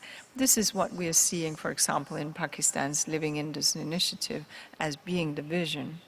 Gender equality, as I mentioned, has to be on the forefront, and women, where they do not, have to have land tenure and land rights. Because it's only when you have land and property in your name that you can get a loan in the bank. And when you have a loan in the bank, you can invest money in security. If you have nothing, you have nothing. And so we cannot have that half of the civilization does not have access to these resources, and so that is very critical. Early warning is very critical too. With the right data, nations can prepare and communities can act ahead of the catastrophe.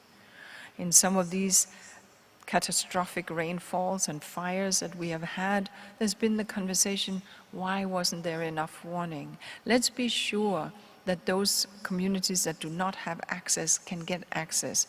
And that is why we at UNEP are very proud to work with the Systematic Observation Financing Facility and implementing something very important, specifically in the Pacific, where we, with the support of the Green Climate Fund, are supporting these nations with strong early warning. We are helping, amongst others, East Timor build an early warning system and integrated that also in the Cook Islands, in Niue, in Palau, in the Republic of the Marshall Islands, and in Tuvalu.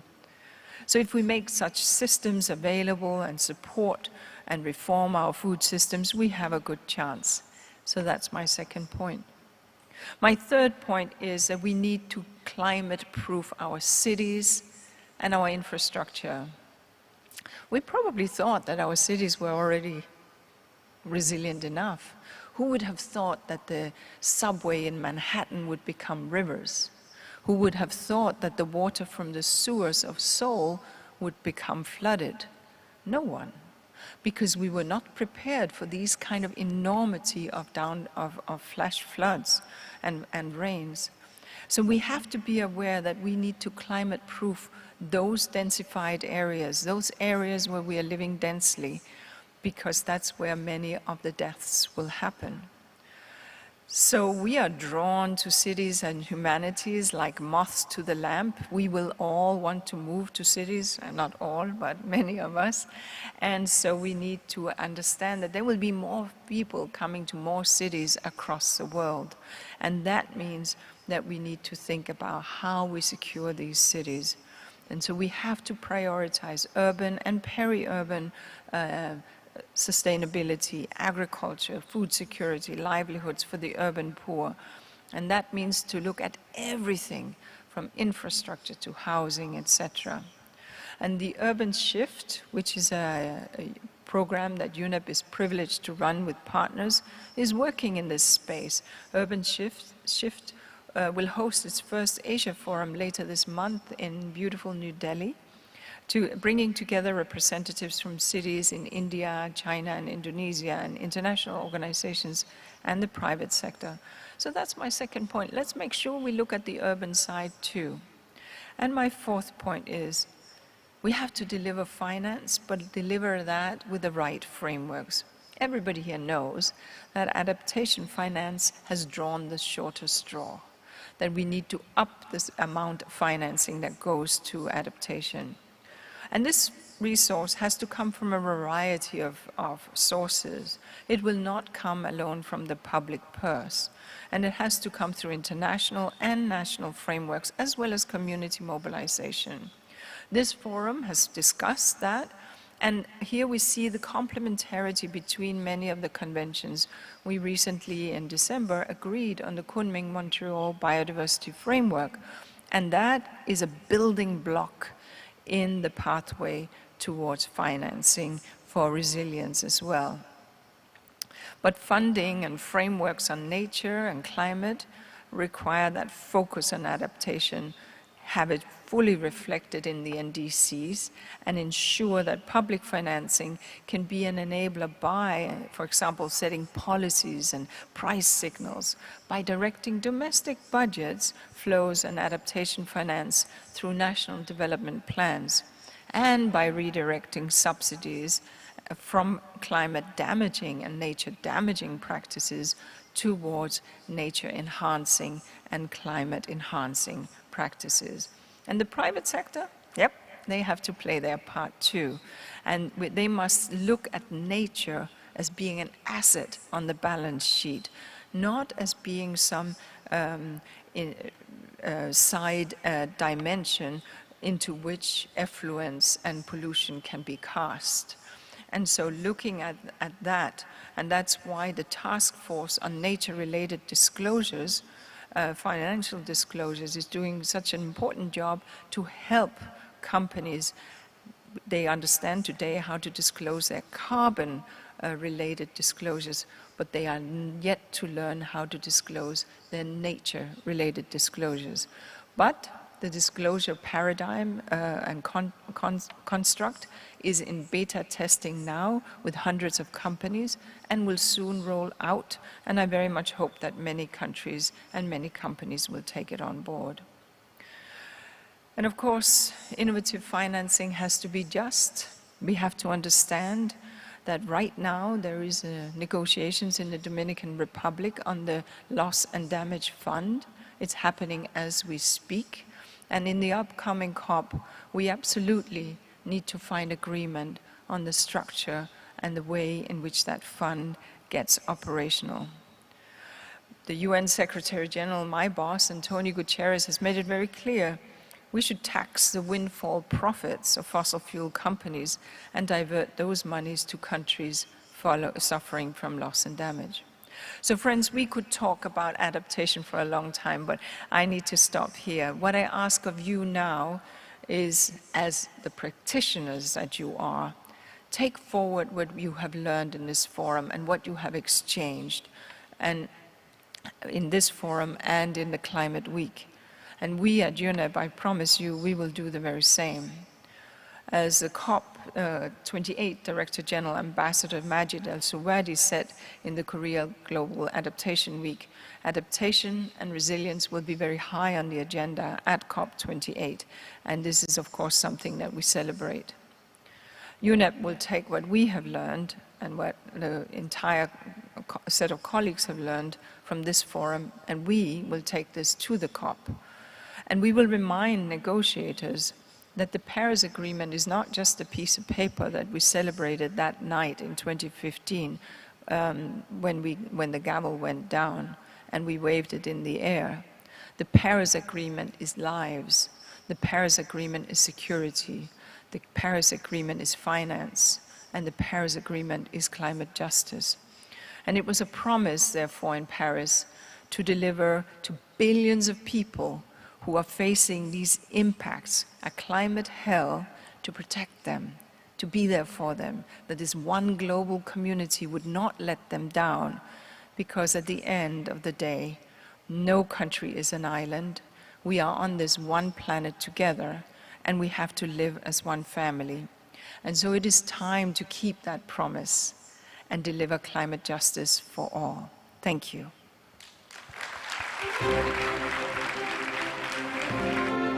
Thank you very much, Secretary General Inger Lacour Andersen, for your soft but powerful call to action that we must act now. Thank you very much, and thank you for your 4 key takeaways as well.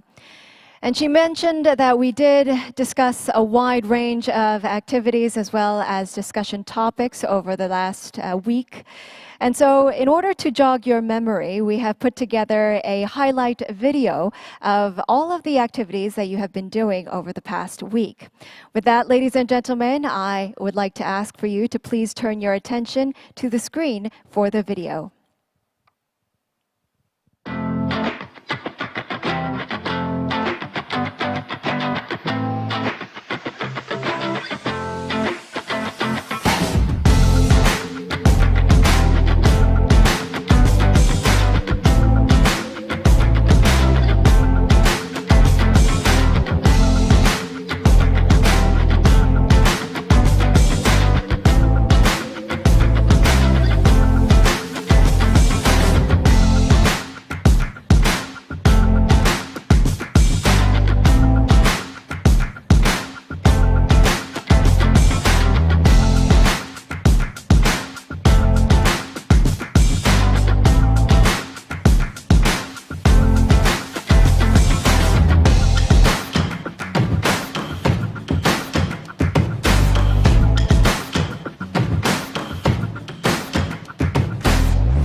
Well, I hope that you enjoyed that wide range of activities and the video to jog your memory.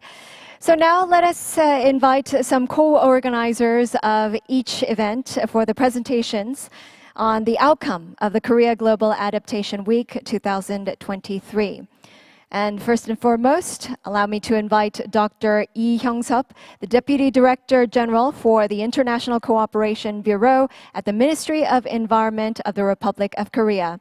Please welcome him with a big round of applause. Thank you. Good afternoon. My name is Lee Hyung-sup. I am Deputy Director General of International Cooperation Bureau of the Ministry of Environment. Today I will be sharing with you the key takeaways and exchanges from the Global Adaptation Dialogue and that took place on Wednesday.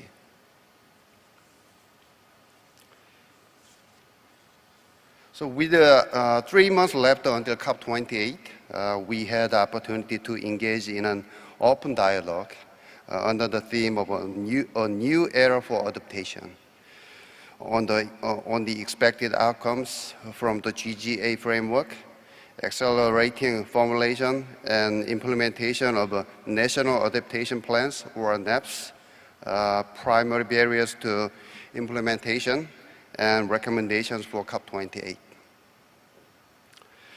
The slide shows the esteemed high-level officials who participated in the event.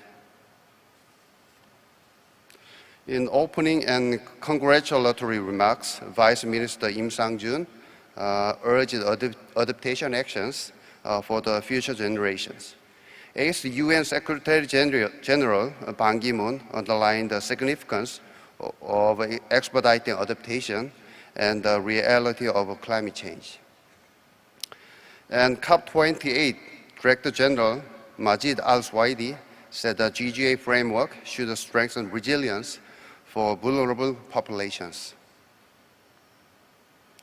During the panel discussion, moderated by Associate Professor Park Ju-young from Seoul National University, GCF's Executive Director, Substa, and SBI chairs leading the Glasgow Sharm el-Sheikh work program, and representatives from Australia and Indonesia exchanged views on 4 pre-shared questions based on their deep expertise in this area. Now the key takeaways. First, regarding the expected outcomes of the GGA framework, we agree that it is imperative to transition towards transformative adaptation and implement the GGA framework at COP28. A collective understanding among all parties was highlighted in deciding the specifics, and therefore unity is essential. Second, we focus on the strategies to assist the developing countries in establishing national adaptation plans. The importance of adequate funding and better accessibility was recognized. We also emphasized the need to raise awareness, share best practices, and transfer technology to ensure effective adaptation. Third, we discussed that finance, technology, and capacity building are crucial for expanding the implementation of adaptation. Especially mobilizing private finance is important. We also stressed the importance of making these elements more accessible, available, and predictable through solidarity. Involving social communities in developing and implementing practical adaptation measures was also noted. Lastly, regarding the message for COP28, we expressed the hope for commitments that drive change and investment in order to expand adaptation efforts. Some stressed that all adaptation actions must focus on transformation and that climate change is a reality. At the Q&A session, a young participant asked about the role of youth in bridging the gap between views of developing and developed countries. In response, one of the panelists emphasized that young people, regardless of their nationality, share a unified voice on climate-related concerns. Therefore, their voice should be regarded at a global level. Regarding youth involvement in developing NAPs, the panelists from Indonesia and Australia responded that various stakeholders are engaged in NAP formulation and their creative ideas are very useful. They also said various stakeholders are participating in the entire NAP process, ultimately contributing to mainstreaming adaptation. We should deliver ambitious and forward-looking global stocktake outcome at COP28. Also, we must develop a robust GGA framework that can steer towards a transformative path away from the business as usual. We witnessed our desire for all of this. We will share the outcomes of the discussions with the global community to contribute to making substantial agreements and progress at COP28. Thank you. Please give our Deputy Director General, Dr. Lee Hyung-seop, another big round of applause, please. Thank you very much. Thank you, Dr. Lee Hyung-seop, for your informative outcome presentation. Thank you. Now, moving on, we will have a next presentation on the outcomes of the Regional NAP Expo for Asia and the Pacific, the Resilience Frontiers Working Session, the Adaptation Committee Workshop, the Indigenous Values for Transformational Adaptation. So for this, let me invite Mr. Mosome Malejane from the team leader, the Least Developed Countries Expert Group, the NAP Unit, the National Adaptation Plan Unit, Adaptation Division of the UNFCCC, to the stage. Please welcome him with a big round of applause.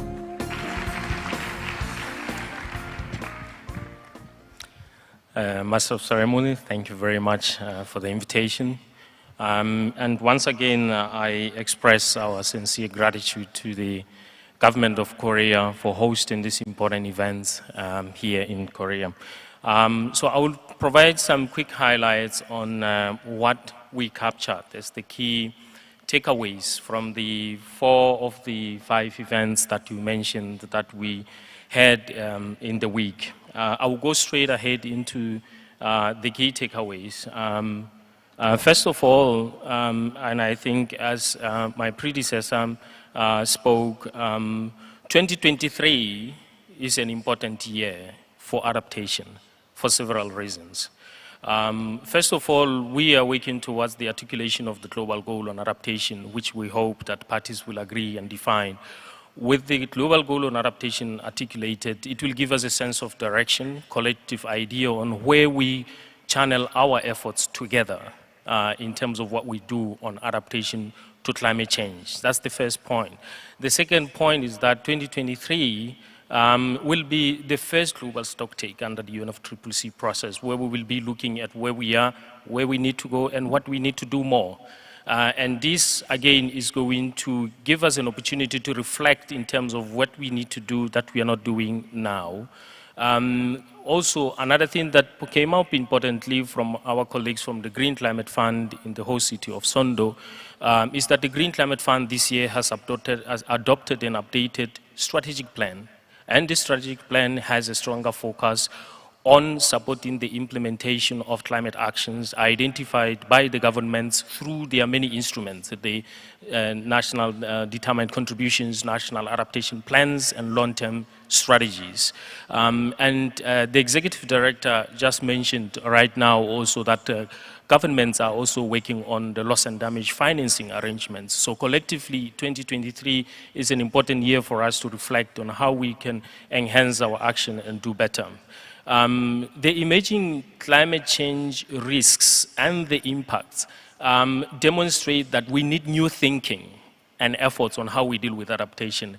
It is very clear from science, from the IPCC, that business as usual is no longer enough. It's not doing us any good. We need to think differently on how we implement adaptation. And this is one of the key messages that also resonated in the many sessions that we had. Right from how we implement adaptation, which we know is not adequate, all the way to how adaptation is being financed and resourced, we know that it's not adequate. We need to rethink how these are better financial flows for adaptation to really scale up action on adaptation. Another important aspect that came going down in my points, the third one, is that in adaptation, there is greater value in having integrated vulnerability assessments, going much more into the technical detail there, in terms of the assessments that would go and demonstrate how the climate impacts are impacting the society. Indeed, we are already seeing it with our eyes now, and that articulation, I think, is important as well in terms of also how do we communicate it to the stakeholders. Obviously, adaptation requires the action by all stakeholders. How do we best communicate to our leaders? How do we best communicate to the local communities to be able to take action that would inspire that? The other point is that long-term systems approach to adaptation is essential. The short-term quick fix of the hazards that are happening today is not going to take us very far, but we need to see how livelihoods, how people connect with nature, how can we live better with nature in the future in a way that we are reducing the impact that we are doing. In the previous years, recently when we were doing the land dialogue, I was leading the work where we were actually talking about the natural resilience, which actually elevates the significance and importance of living better with nature. And also the other important fact that came up is that coherence and synergy are key. Going down again in the elements is that there is a wealth of information that we already exist. We already have lots of practices on how adaptation is happening.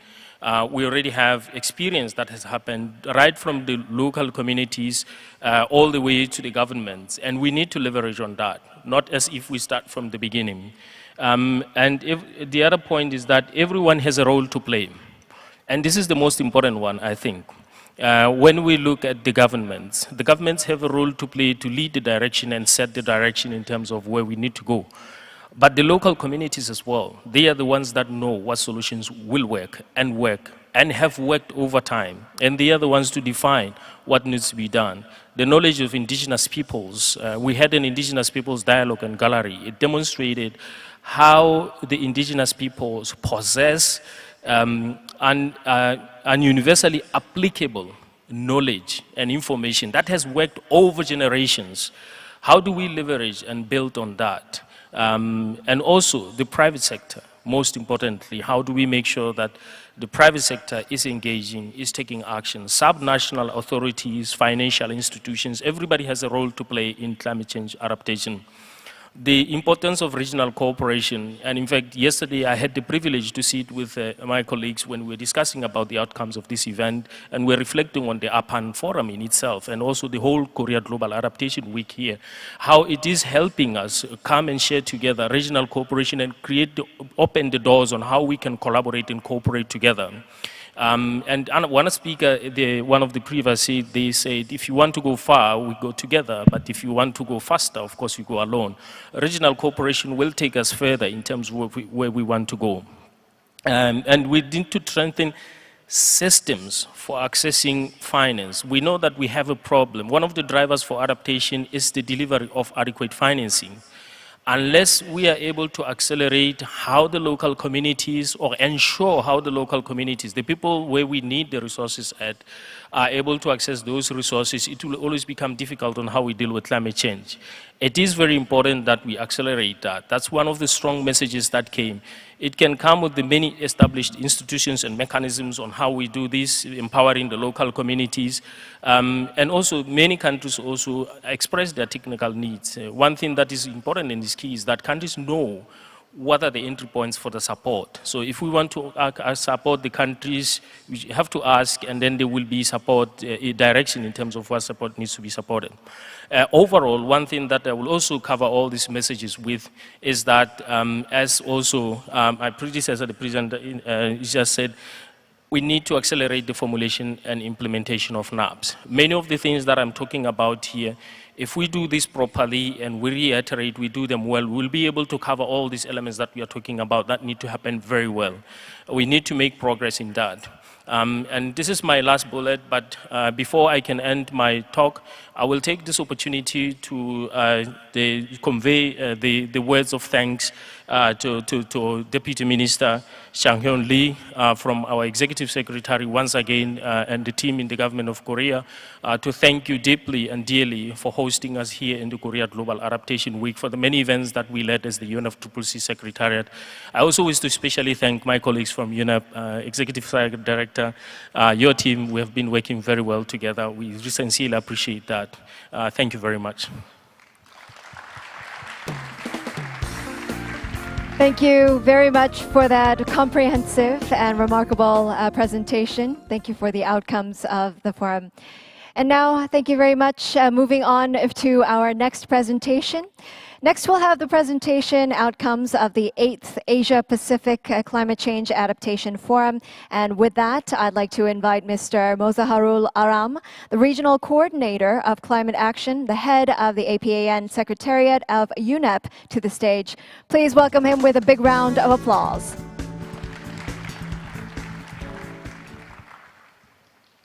Thank you very much, Master of Ceremony. Excellencies, dear participants, very good afternoon.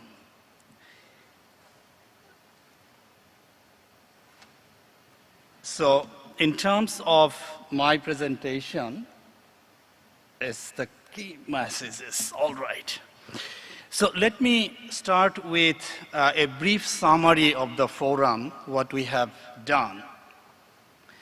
We have delivered 4 plenary sessions with the 24 distinguished speakers.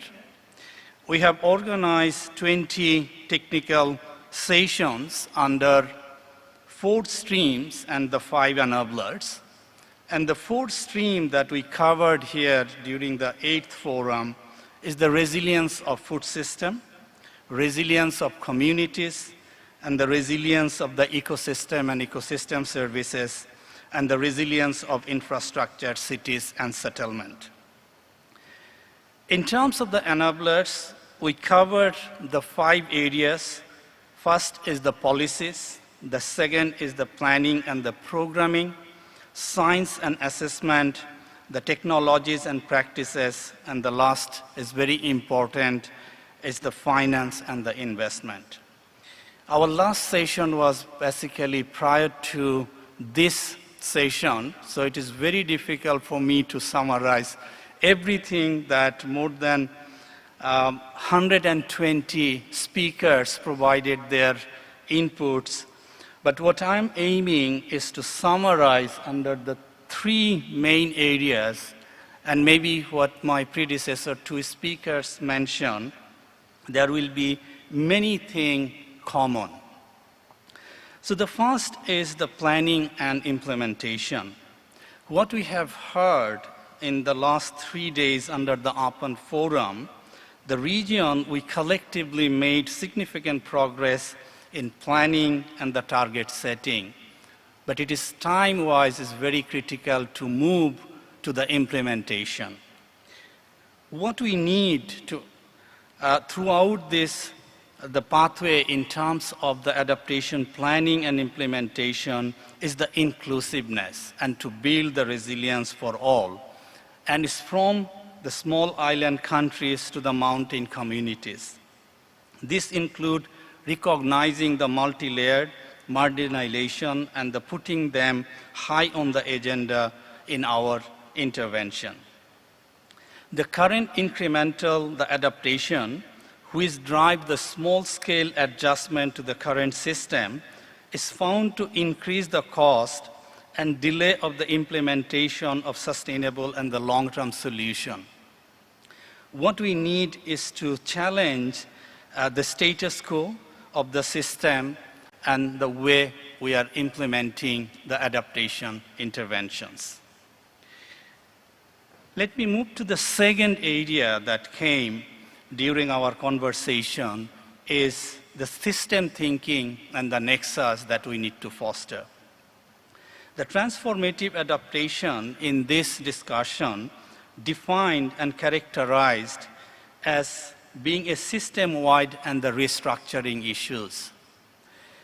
Although the impact of climate change are felt across the various sectors, but the siloed approach is still prevailing in almost every institutional framework and the organizational mandate. Therefore, a system thinking approach is necessary to foster the multi-stakeholder and the cross-sectoral collaboration. The interrelationship and the interdependencies exist within the system, for example, the agriculture, ecosystem, the communities. And that necessitates a system approach for building the resilience for all and avoiding the maladaptation in the long run.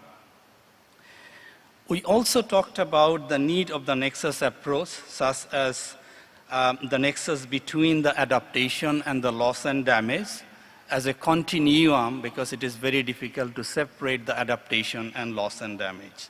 It is also important to utilize the nexus between the adaptation and the biodiversity, and through that nexus approach, we'll be able to maximize and optimize resources which are still limited for us. This requires to redefine the adaptation and issue of the continuum. Ladies and gentlemen, let me move to the last point, which is the adaptation financing. In the context of adaptation financing, the discussion was more towards the need of the transformation of the climate finance, not only to fill the gap, but also to scale up the adaptation intervention, and also the need highlighted the way we are financing, and it requires the restructuring. The climate change adaptation financing has also been mentioned is lagging behind, and we need to revisit the procedure and the practices for financing and exploring the new tools. For example, the microfinancing is needed to jumpstart the intervention needed to support the most vulnerable communities and least ready countries. So the development planning and the budgeting must integrate climate change adaptation, and public finance should be used collectively to leverage other finance sources, and also to more effectively target the finance to the local communities, which are the key actors as well as also the most vulnerable. And we also need support to build their resilience as well as helping the nations to meet their targets. Before I end, just for your information and further use, as I mentioned that we have worked in the 4 resilience stream. We have developed the resilience outlook, focusing on all the 4 streams and the systems. And these are available in our website. And we request you please make use of this, the resources and the knowledge, which is the compilation where we stand and what we need. Let me just end again thanking the government of Korea for hosting us here, as well as I mentioned that it is difficult for me to summarize everything, but we'll be putting together a comprehensive report and what we need to do as our next work. With that, thank you very much. Thank you very much, Mr. Mozaharu Alam, for your thought-provoking and very well-organized presentation. Thank you very much. Well, ladies and gentlemen, next on our program is a very special award ceremony for the 2023 Climate Change Adaptation Illustration Contest. Well, the Ministry of Environment of the Republic of Korea and the Korea Adaptation Center for Climate Change of the Korea Environment Institute have jointly organized the 2023 Climate Change Adaptation Illustration Contest under the title of Climate Crisis: Survival Strategies for Humanity. And this was in a bid to engage the public in deliberating on ways to enhance awareness of the climate crisis, as well as to foster adaptation. And this 2023 Climate Change Adaptation Illustration Contest is the second iteration, and it builds on the success of last year's event. And this time around, it garnered significant interest as well as lots of enthusiasm, leading to the submission of a diverse array of 548 artworks. And to ensure a fair evaluation process, expert panels as well as a public review panel composed of members of the Adaptation Academy were formed. And through these assessments, a total of 57 outstanding artworks were ultimately selected. Today, in this audience, we have the grand prize winner among us and representatives among all the winners of the contest. So with that, I would like to start off the ceremony. So first, allow me to invite Dr. Lee Chang-hun, the president of the Korea Environment Institute, to the stage to present the Excellence Prize. Please welcome him with a big round of applause. 네, 지금부터는 시상식을 위해서 구경문 경행 진행을 하도록 하겠습니다. So please allow me to conduct the award ceremony in both English and Korean. 네, 우수상을 진행하도록 하겠습니다. 우수상은 총 6개 작품이 선정되었습니다. 아동 부문과 청소년 부문 대표 2분이 수상하도록 하겠습니다. A total of 6 works have been selected as Excellence Awards, and 2 representatives from the children's and youth categories will be awarded.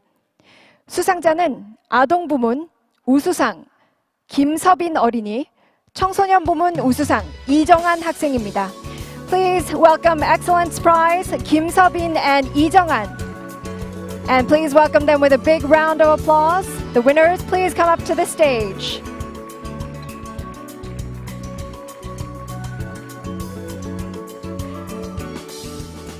네, 첫 번째 우수상 수상자입니다. 우수상 아동부 김서빈. 귀하는 환경부가 주최하는 2023년 기후위기 적응 그림 공모전에서 위와 같이 우수한 성적을 거두었으므로 이에 상장을 드립니다. 2023년 9월 1일 한국환경연구원장 이창훈 축하드립니다. Congratulations!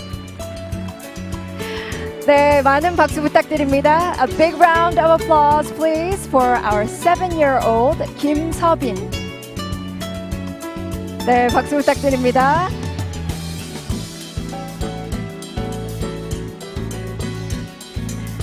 네, 사진 촬영한 김서빈 어린이 잠시 옆으로 이동 부탁드립니다. 네, 축하드립니다. Congratulations to 김서빈.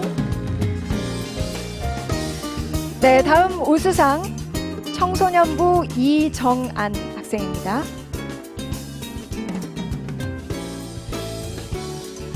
우수상 청소년부 이정안. 이하 내용은 같습니다. 네, 축하드립니다. 두 분 진심으로 축하드립니다. Congratulations to both students. And now please pose for the photo. 같이 사진 촬영 부탁드리겠습니다. 네, 축하드립니다. Congratulations. 네, 감사합니다. 시상을 위해서 수고해주신 이창훈 원장님 감사합니다. Congratulations to both and thank you for your hard work. 네, 원장님 다시 자리로 모시겠습니다. 네, 그럼 이어서 최우수상 시상을 진행하도록 하겠습니다. And next, the Best Excellence Prize will be presented. 시상은 환경부 장관님을 대신하여 이창흠 환경부 기후탄소정책실장님께서 수고해 주시겠습니다. On behalf of the Minister of the Ministry of Environment, Dr. Lee Chang-hum, Deputy Minister of Climate Change and Carbon Neutral Policy Office, will present the prize. 네, 최우수상은 아동, 청소년, 일반 부문 각 1개씩 총 3개 작품이 선정되었습니다. 오늘 시상식에는 최우수상 수상자들을 대표하여 청소년 부문의 조예지 학생이 수상하도록 하겠습니다. A total of 3 pieces were selected for the Best Excellence Prize. On behalf of the 3 winners, 1 individual from the youth section will be receiving the prize today. Please welcome 조예지. A big round of applause, please. 최우수상 청소년부 조예지. 귀하는 환경부가 주최하는 2023년 기후위기 적응 그림 공모전에서 위와 같이 우수한 성적을 거두었으므로 이에 상장을 드립니다. 2023년 9월 1일 환경부 장관 한화진 축하드립니다. Congratulations. 네, 같이 사진 촬영 부탁드리겠습니다. 네, 축하드립니다. Congratulations once again. 네, 수상자께서는 잠시 무대 위에서 대기 부탁드립니다. 네, 실장님께서는 잠시 다시 한번 수고해 주시겠습니다. 마지막으로 대상 시상이 있겠습니다. And lastly, the grand prize. 영예 대상 수상자입니다. 일반 부문의 최예린님입니다. The grand prize goes to 최예린. 무대 위로 모시겠습니다. Please welcome her on stage. 네, 대상 시상입니다. 대상 일반부 최예린. 귀하는 환경부가 주최하는 2023년 기후위기 적응 그림 공모전에서 위와 같이 우수한 성적을 거두었으므로 이에 상장을 드립니다. 2023년 9월 1일 환경부 장관 한화진 축하드립니다. Congratulations. And now the grand prize winner once again taking a photo. 네, 축하드립니다. 네, 이제 앞서 수고해주신 이창훈 원장님 다시 무대 위로 모시고 시상자와 수상자들의 단체 기념사진 촬영하도록 하겠습니다. And now we'll proceed on with the group photo all together with the prize presenters and recipients. 네, 축하드립니다. 다 같이 사진 촬영 부탁드리겠습니다. 네, 다시 한번 박수 부탁드리겠습니다. A big round of applause, please. 네, 축하드립니다. 이제 시상해 주셨던 분들은 이제 자리로 모시겠습니다. 감사합니다. 네, 저희가 수상 소감을 한번 들어보도록 하겠습니다. 제가 무대로 잠시 중앙으로 이동하면서 옆으로 잠시 이동 부탁드리고요. 먼저 저희 이정한 학생 부탁드리겠습니다. 안녕하세요. 앞으로 모시겠습니다. 우수상을 탄 이정한 학생인데요. 혹시 소감 좀 부탁드려도 될까요? 제가 그림을 한번 봤는데 너무나도 멋진 작품이었습니다. 축하드립니다. 감사합니다. 네, 어떤 생각을 가지고 그림을 그렸는지 좀 부탁드려도 될까요? Good afternoon, everyone. My name is Jong-an Lee, and I'm a freshman at Yangji Middle School in Sejong-si. I am very happy to receive this award. 제가 그린 그림의 제목은 기후위기 시대 적응을 위한 신도시 건설입니다. 그림을 그리기 시작했을 때 가장 집중했던 부분은 요즘 사회에서 많이 발생하는 플라스틱으로 어떻게 기후위기를 표현할 수 있을까였습니다. 그래서 도시 자체를 커다란 플라스틱으로 표현해 보았고, 도시 안에서는 구역을 여러 가지로 나누어 사람들이 친환경적으로 생각할 수 있도록 꾸미는 등 기후위기에 적극적으로 대응하는 방안을 고민하였습니다. 첫 번째 구역은 주거시설로 리피샵, 에코샵, 비건 식당 등 친환경 생각을 조성하였습니다. 두 번째는 이런 주거시설을 운영하기 위하여 조력 및 풍력 발전을 설치하는 등 친환경적 에너지를 공급할 수 있도록 하였습니다. 마지막으로 도시에서 소비되는 농축산을 공급하기 위해 도시에 인접한 지역에 새로운 농업지대를 만들어 생산 및 유통에서 발생하는 오염을 줄일 수 있는 방안을 표현하고자 하였습니다. 다시 한번 2023년 기후위기 적응 그림 공모전에서 우수상을 주셔서 감사합니다. 네, 다시 한번 박수 부탁드리겠습니다. 굉장히 전략적으로 또 도시들이 앞으로 어떻게 적응을 할 수 있는지 구역을 또 나눠서 이렇게 그림을 그렸는데요. 힌트를 얻거나 아니면 어떤 다른 데서 영감을 받은 게 있을까요? 옛날에 많이 책에서 보았던 모습들을 상상해서 구현한 것도 있었습니다. 굉장히 다양한 곳에서 영감을 얻었는 것 같은데요. 다시 한번 축하드리겠습니다. 감사합니다. 네, 감사합니다. 자리로 모시겠습니다. 박수 부탁드립니다. 네, 그럼 이번에는 최우수상 수상을 한 학생을 모셔보도록 하겠습니다. 조예진님 모셔볼게요. 박수 부탁드리겠습니다. 안녕하세요. 다시 한번 축하드리겠습니다. 그림이 너무나도 멋지고 또 굉장한 디테일을 포함을 하고 있었는데요. 어떤 생각을 가지고 그림을 그렸는지 좀 설명 부탁드릴게요. 기후위기의 원인 중 하나는 생태계 파괴입니다. 제 그림을 보시면 루빅 큐브를 볼 수가 있는데요. 이는 우리 생태계를 루빅 큐브에 빗대어 표현한 것입니다. 루빅 큐브를 풀어내려면 엄청나게 많은 노력이 필요합니다. 저는 우리가 루빅 큐브를 풀어내는 것처럼 인간이 기후위기에 적응하기 위해 생태계 문제 해결 방법을 찾을 수 있을 거라고 생각합니다. 저는 그림을 통해 사람들이 생태계 파괴 원인을 파악하고 이 문제에 대한 의식을 높일 수 있도록 돕고 싶었습니다. 감사합니다. 실제로 저걸 잘 푸나요? 아니요. 그래서 꼬여있는 그런 문제를 해결하는 것처럼 뭔가 기후위기에 대해서 적응을 한다 이런 발상이었을까요? 네. 근데 디테일이 굉장히 많이 들어있거든요. 어디에서 영감을 얻었는지 혹시 질문을 할 수 있을까요? 저는 하나하나 다 일상적인 요소에서 얻어와가지고 사람들이 최대한 많은 공감할 수 있도록 하기 위해서 구체적으로 파다 보니까 그렇게 디테일해진 것 같습니다. 앞으로도 기후 적응 노력을 더 많이 하실 수 있기를 기대하겠습니다. 다시 한번 축하드리겠습니다. 네, 감사합니다. 박수 부탁드려요. 네. 그러면 이번에는 대상을 탔던 분을 한번 모셔보도록 하겠습니다. 박수 부탁드리겠습니다. 안녕하세요. 이번에는 좀 그림과는 다른 일러스트 작품을 해주셨는데요. 좀 설명 부탁드리겠습니다. 우선 이렇게 큰 상을 받게 해주셔서 정말 감사합니다. 저는 이번 공모전을 준비하면서 기후위기에 대해서는 알고 있었지만 기후위기 적응에 대해서는 사람들의 인식이 아직 부족하다는 것을 느꼈습니다. 그리고 우리가 미처 관심을 가지지 못하는 부분에서 사람, 동물, 식물의 기후 적응을 위한 노력이 이루어지고 있다는 것을 알게 되었습니다. 그러한 노력들 위에 급격하게 변한 기후에 적응하며 살아가고 있다는 것을 누구나 알 수 있도록 직관적인 일러스트로 표현하고자 하였습니다. 앞으로는 더 많은 사람들이 다양한 방면에서 이루어지고 있는 기후위기 적응에 대해 지속적으로 관심을 가지고 그러한 노력들이 꾸준히 이어지길 바랍니다. 감사합니다. 네, 박수 부탁드립니다. 사실 너무나도 직관적이면서 또 기후 적응을 위해서는 어떤 노력이 필요한지 굉장히 또 우리 시대에 맞는 그런 일러스트인 것 같아요. 앞으로도 일러스트레이터로서 기후 적응을 위해서 더 많은 노력을 해주시길 바라겠습니다. 감사합니다. 네, 축하드립니다. 네, 다시 한번 모든 수상자들을 위해서 박수 부탁드리겠습니다. 감사합니다.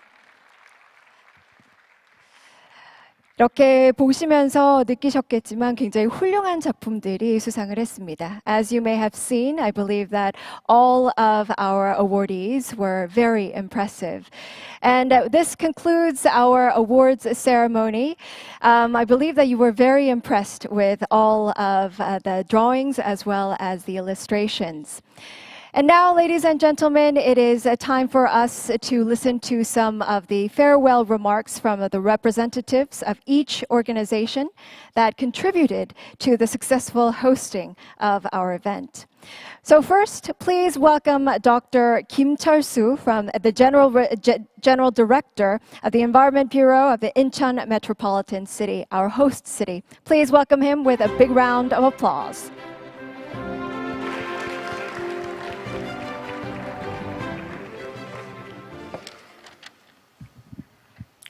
네, 안녕하세요. 반갑습니다. 인천시 환경국장 김철수입니다. 우선 이번 2023 UN 기후변화 협약 적응 주간을 이런 행사를 성공적으로 개최해 주신 UNFCC와 유넷 그리고 환경부와 한국환경연구원에게 감사를 드립니다. 또한 74개 국가에서 참여해 주신 정부와 학계 그리고 국제기구 관계자분들께 진심으로 감사하다는 말씀을 드립니다. 이곳 인천 송도는 여러분들도 잘 아시겠지만 대한민국 최고의 경제 자유구역으로 성장을 하고 있고 최근 IPCC가 지구 평균온도 1.5도를 채택한 도시이기도 합니다. 그리고 2019년도에 올해와 같이 적응 주간 행사를 개최한 도시이기도 합니다. 이런 의미 있는 도시에서 전 지구적인 기후 위기 적응 의제를 새롭게 논의하는 그 시작점에서 우리 인천시가 기여할 수 있도록 기회를 주신 데에 대해서 감사하게 생각을 하고요. 특히 이번 일주일 동안 전 세계가 주목하고 있는 기후변화 적응을 대해서 국가별 적응 계획과 그리고 이행 협력 방안 그리고 재원과 적응 방안에 이르기까지 국제사회의 논의를 이끌어낸 점은 큰 의미가 있다고 하겠습니다. 또한 다가오는 11월에는 아랍에미리트에서 개최되는 COP28에서 이번에 논의된 결과를 함께 공유하고 그리고 진전 있는 논의가 지속되기를 기대하겠습니다. 앞으로도 우리 인천시는 2045년 탄소 중립이라는 목표 달성을 위해 적극적으로 노력할 것은 물론이고요. 기후 적응 회복력을 강화하고 그리고 지속 가능한 지구촌을 만드는데 국제사회 일원으로서 책임을 다하겠다는 약속을 드리고 다시 한번 2023 UN 기후변화 적응 주간 행사를 위해 참석해 주신 모든 분들께 감사를 드리고 이곳 인천에서 좋은 기억과 행복한 추억을 가득 가지시고 돌아가시길 바라겠습니다. 감사합니다.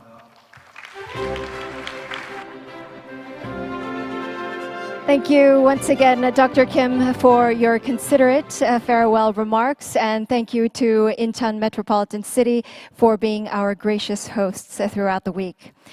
And now let us invite Dr. Lee Chang-hoon, the president of the Korea Environment Institute, for his farewell remarks. Please welcome him with a big round of applause.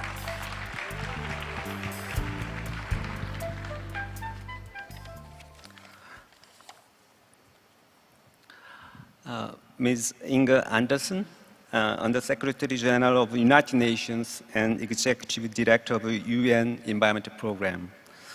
Mr. Lee Chang-hoon, Deputy Minister of Korean Ministry of Environment. Mr. Kim Chol-soo, Director General of Environmental Bureau, Incheon Metropolitan City. Distinguished guests and participants, it's been a great honor to work with the Ministry of Environment, the Republic of Korea, the United Nations Framework on Convention on Climate Change Secretariat, the United Nations Environment Program, and the Incheon Metropolitan City to co-organize this significant event. In the past 5 days, over 700 people from 62 countries have participated and discussed the theme, A New Era for Adaptation, Scaling Up and Transformation in Adaptation, through 29 different programs. We've been talking about how to make adaptation efforts bigger and better, changing the way we usually approach it. Even though we have a long way to go, this conference marks the beginning of our new journey. During the Korea Global Adaptation Week 2023, the Korea Local Declaration on Climate Adaptation has been held. Almost all of Korea's local government, 234 of 243, took part and showed their strong commitment to adaptation. Climate change adaptation is no longer the exclusive domain of experts. It's a matter deeply rooted in the concerns of our communities and citizens, including local community. I believe that each of you who attended this conference has discovered valuable insight into scaling up and transformation in adaptation through your participation in meetings, exhibitions, and networking sessions. As we return to your respective countries, I hope you will apply your newfound knowledge and contribute to ushering in this new era for adaptation on the grounds you serve. I wish you all of you safe journey back home. Thank you.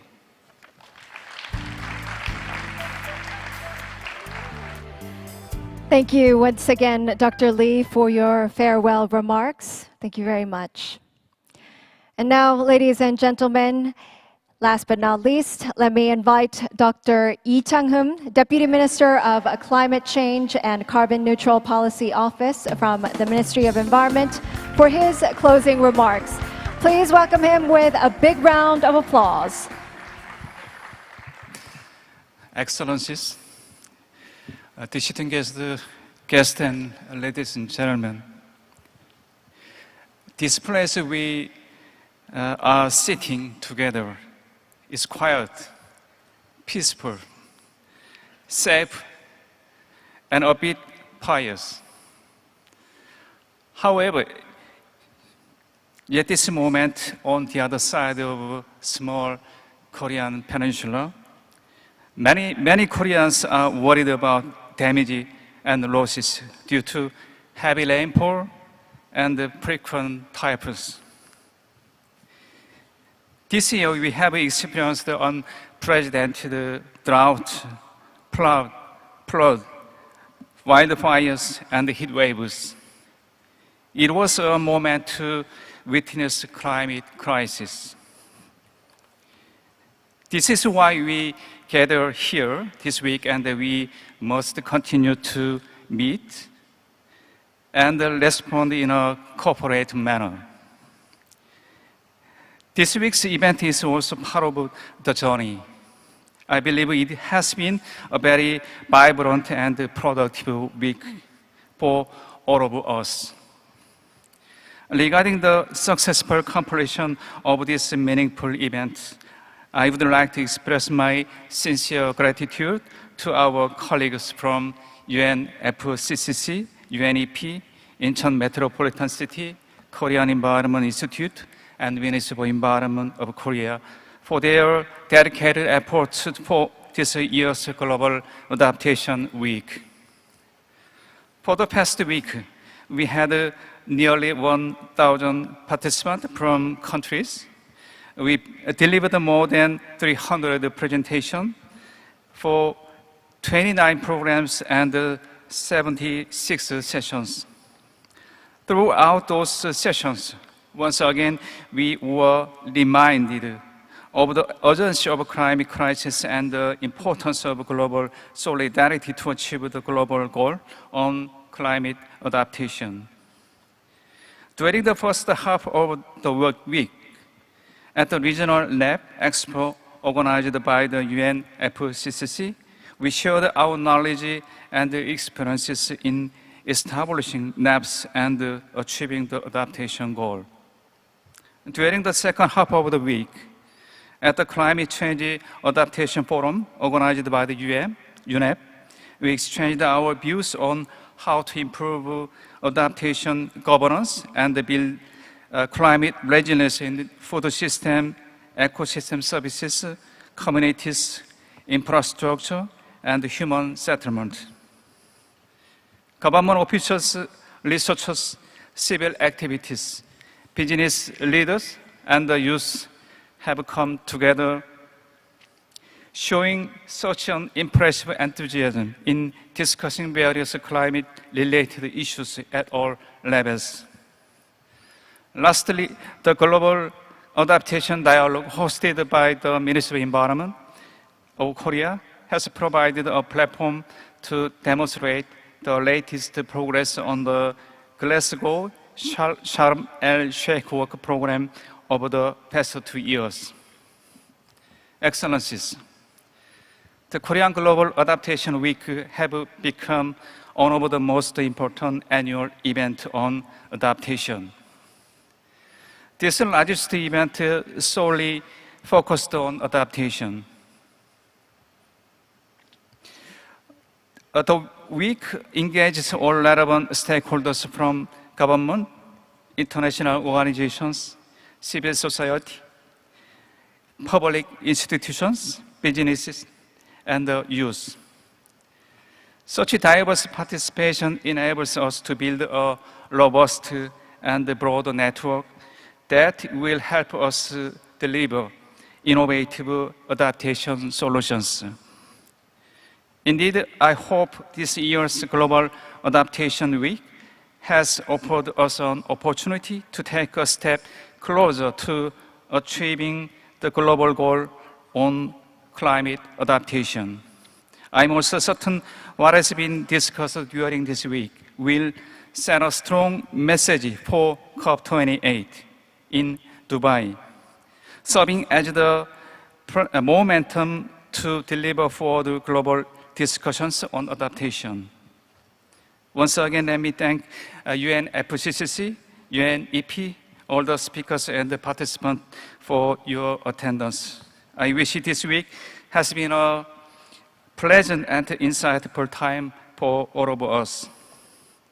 Furthermore, I am confident that voices, suggestions, and the promises we have delivered throughout this week will be a valuable asset for the success of COP28.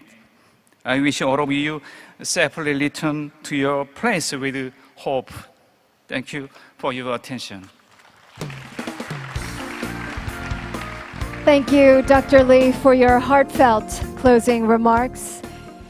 Excellencies, distinguished guests, ladies and gentlemen, unfortunately, this marks the conclusion of our closing ceremony for the Korea Global Adaptation Week 2023. Once again, I'd like to extend our deepest gratitude to all of you who have stayed until the very end of our week, and to thank you for enjoying the week throughout.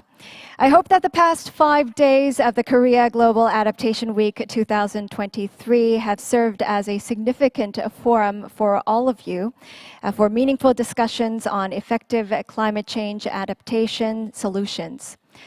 And may you please take home fond memories. And as we have said throughout, no country is an island, and in that vein of thought, so please come back sooner rather than later, and please consider Korea your second home. With that, please travel back home safely, and we will close this closing ceremony. Thank you very much. 고맙습니다.